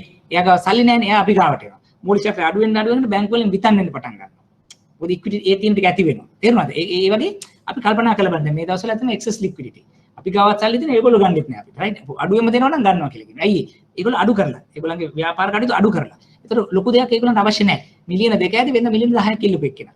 එක්සස් TOD ගන්නෙන්නේ නෑ. මොකද හයි රේට් එකකට ගන්න එක පාඩුයි. බිස්නස් නෑ. අන්න ඒ විදිහට චුට්ටක් අපි හිතන්න ඕනේ. හැම වෙලේම බලන්න ඉගෙන ගත්ත දේ ප්‍රායෝගික තලයට දාන්න. ගැටලුවක් තිබ්බොත් අපි සාකච්ඡා. සමහරලාට මම දන්නවා වෙන්නත් පුළුවන්, නොදන්නවා වෙන්නත් පුළුවන්. නමුත් අපි එකතු වෙලා සාකච්ඡා කරනකොට සමහරලාට ගොඩක් අදහස් හරියට එනවා. දැන් අපි අද කරපු අර එක්සර්සයිස් එක උනත් සමහර මං කරා නම් ඊට වඩා වෙනස් තියක්. නමුත් බහුතරයක් කෙනකොට දැන් ඕගොල්ලෝ කාරණාවක් කෙනකොට ආයෙ සාකච්ඡා කරනකොට අපිට පුළුවන් හොඳ නිකන් ආන්සර් එක ප්ලෑන් කරගන්න, රෙඩි වෙන්න. ඒක තමයි හැම වෙලේම අපි කරන්නේ. එක්සෑම් එක දෙන්නේ කොහොමද? ඊට වඩා අපි චුට්ටක් ස්මාර්ට් වෙන්න ඕනේ. හැබැයි ස්මාර්ට් වුණාට හිතෙන් බෑ. වැඩෙන් මොනිට ස්මාර්ට් වෙනවා. ලියලා කරලා ඒ තත්ත්වයකට එනවා. හරි? ඒතර ඕක හැම වෙලේම ඔලුවට ගන්න. එතකොට දැන් අපි කරපු ටික බලන්න, අඩුපාඩු තියෙන මොනවද බලන්න, නෝට්ස් එක එකතු කරගන්න, උදාහරණයක් දෙකක් කරන්න බලන්න, පාස් පේපර්ස් තියෙනවා නම් ඒ විදිහට කරලා අපි මේකට සූදානම් වෙන්න. හරි. එහෙනම් අද දවසට මම මෙතනින් නවත්තනවා. අපි ඊළඟ දවසෙත් 10:00ට සුපුරුදු වෙලාවට අපි හම්බෙමු. ඒතර මේක අපි කන්ටිනියු කරගෙන යමු. මේකේ මොනවා හරි ගැටලුවක්, තව එහෙම නැත්නම් ඔයගොල්ලන්ට අලුතෙන් දෙයක් හිතන්න දෙයක් තියෙනවා නම් ඒ ටික අරගෙන ඉන්න. එහෙමනම් ඔයගොල්ලෝ ඔක්කොටම මේ සුබ සතියක් කියලා ප්‍රාර්ථනා කරන ගමන් අද මෙතනින් අතර වෙනවා. ස්තුතියි.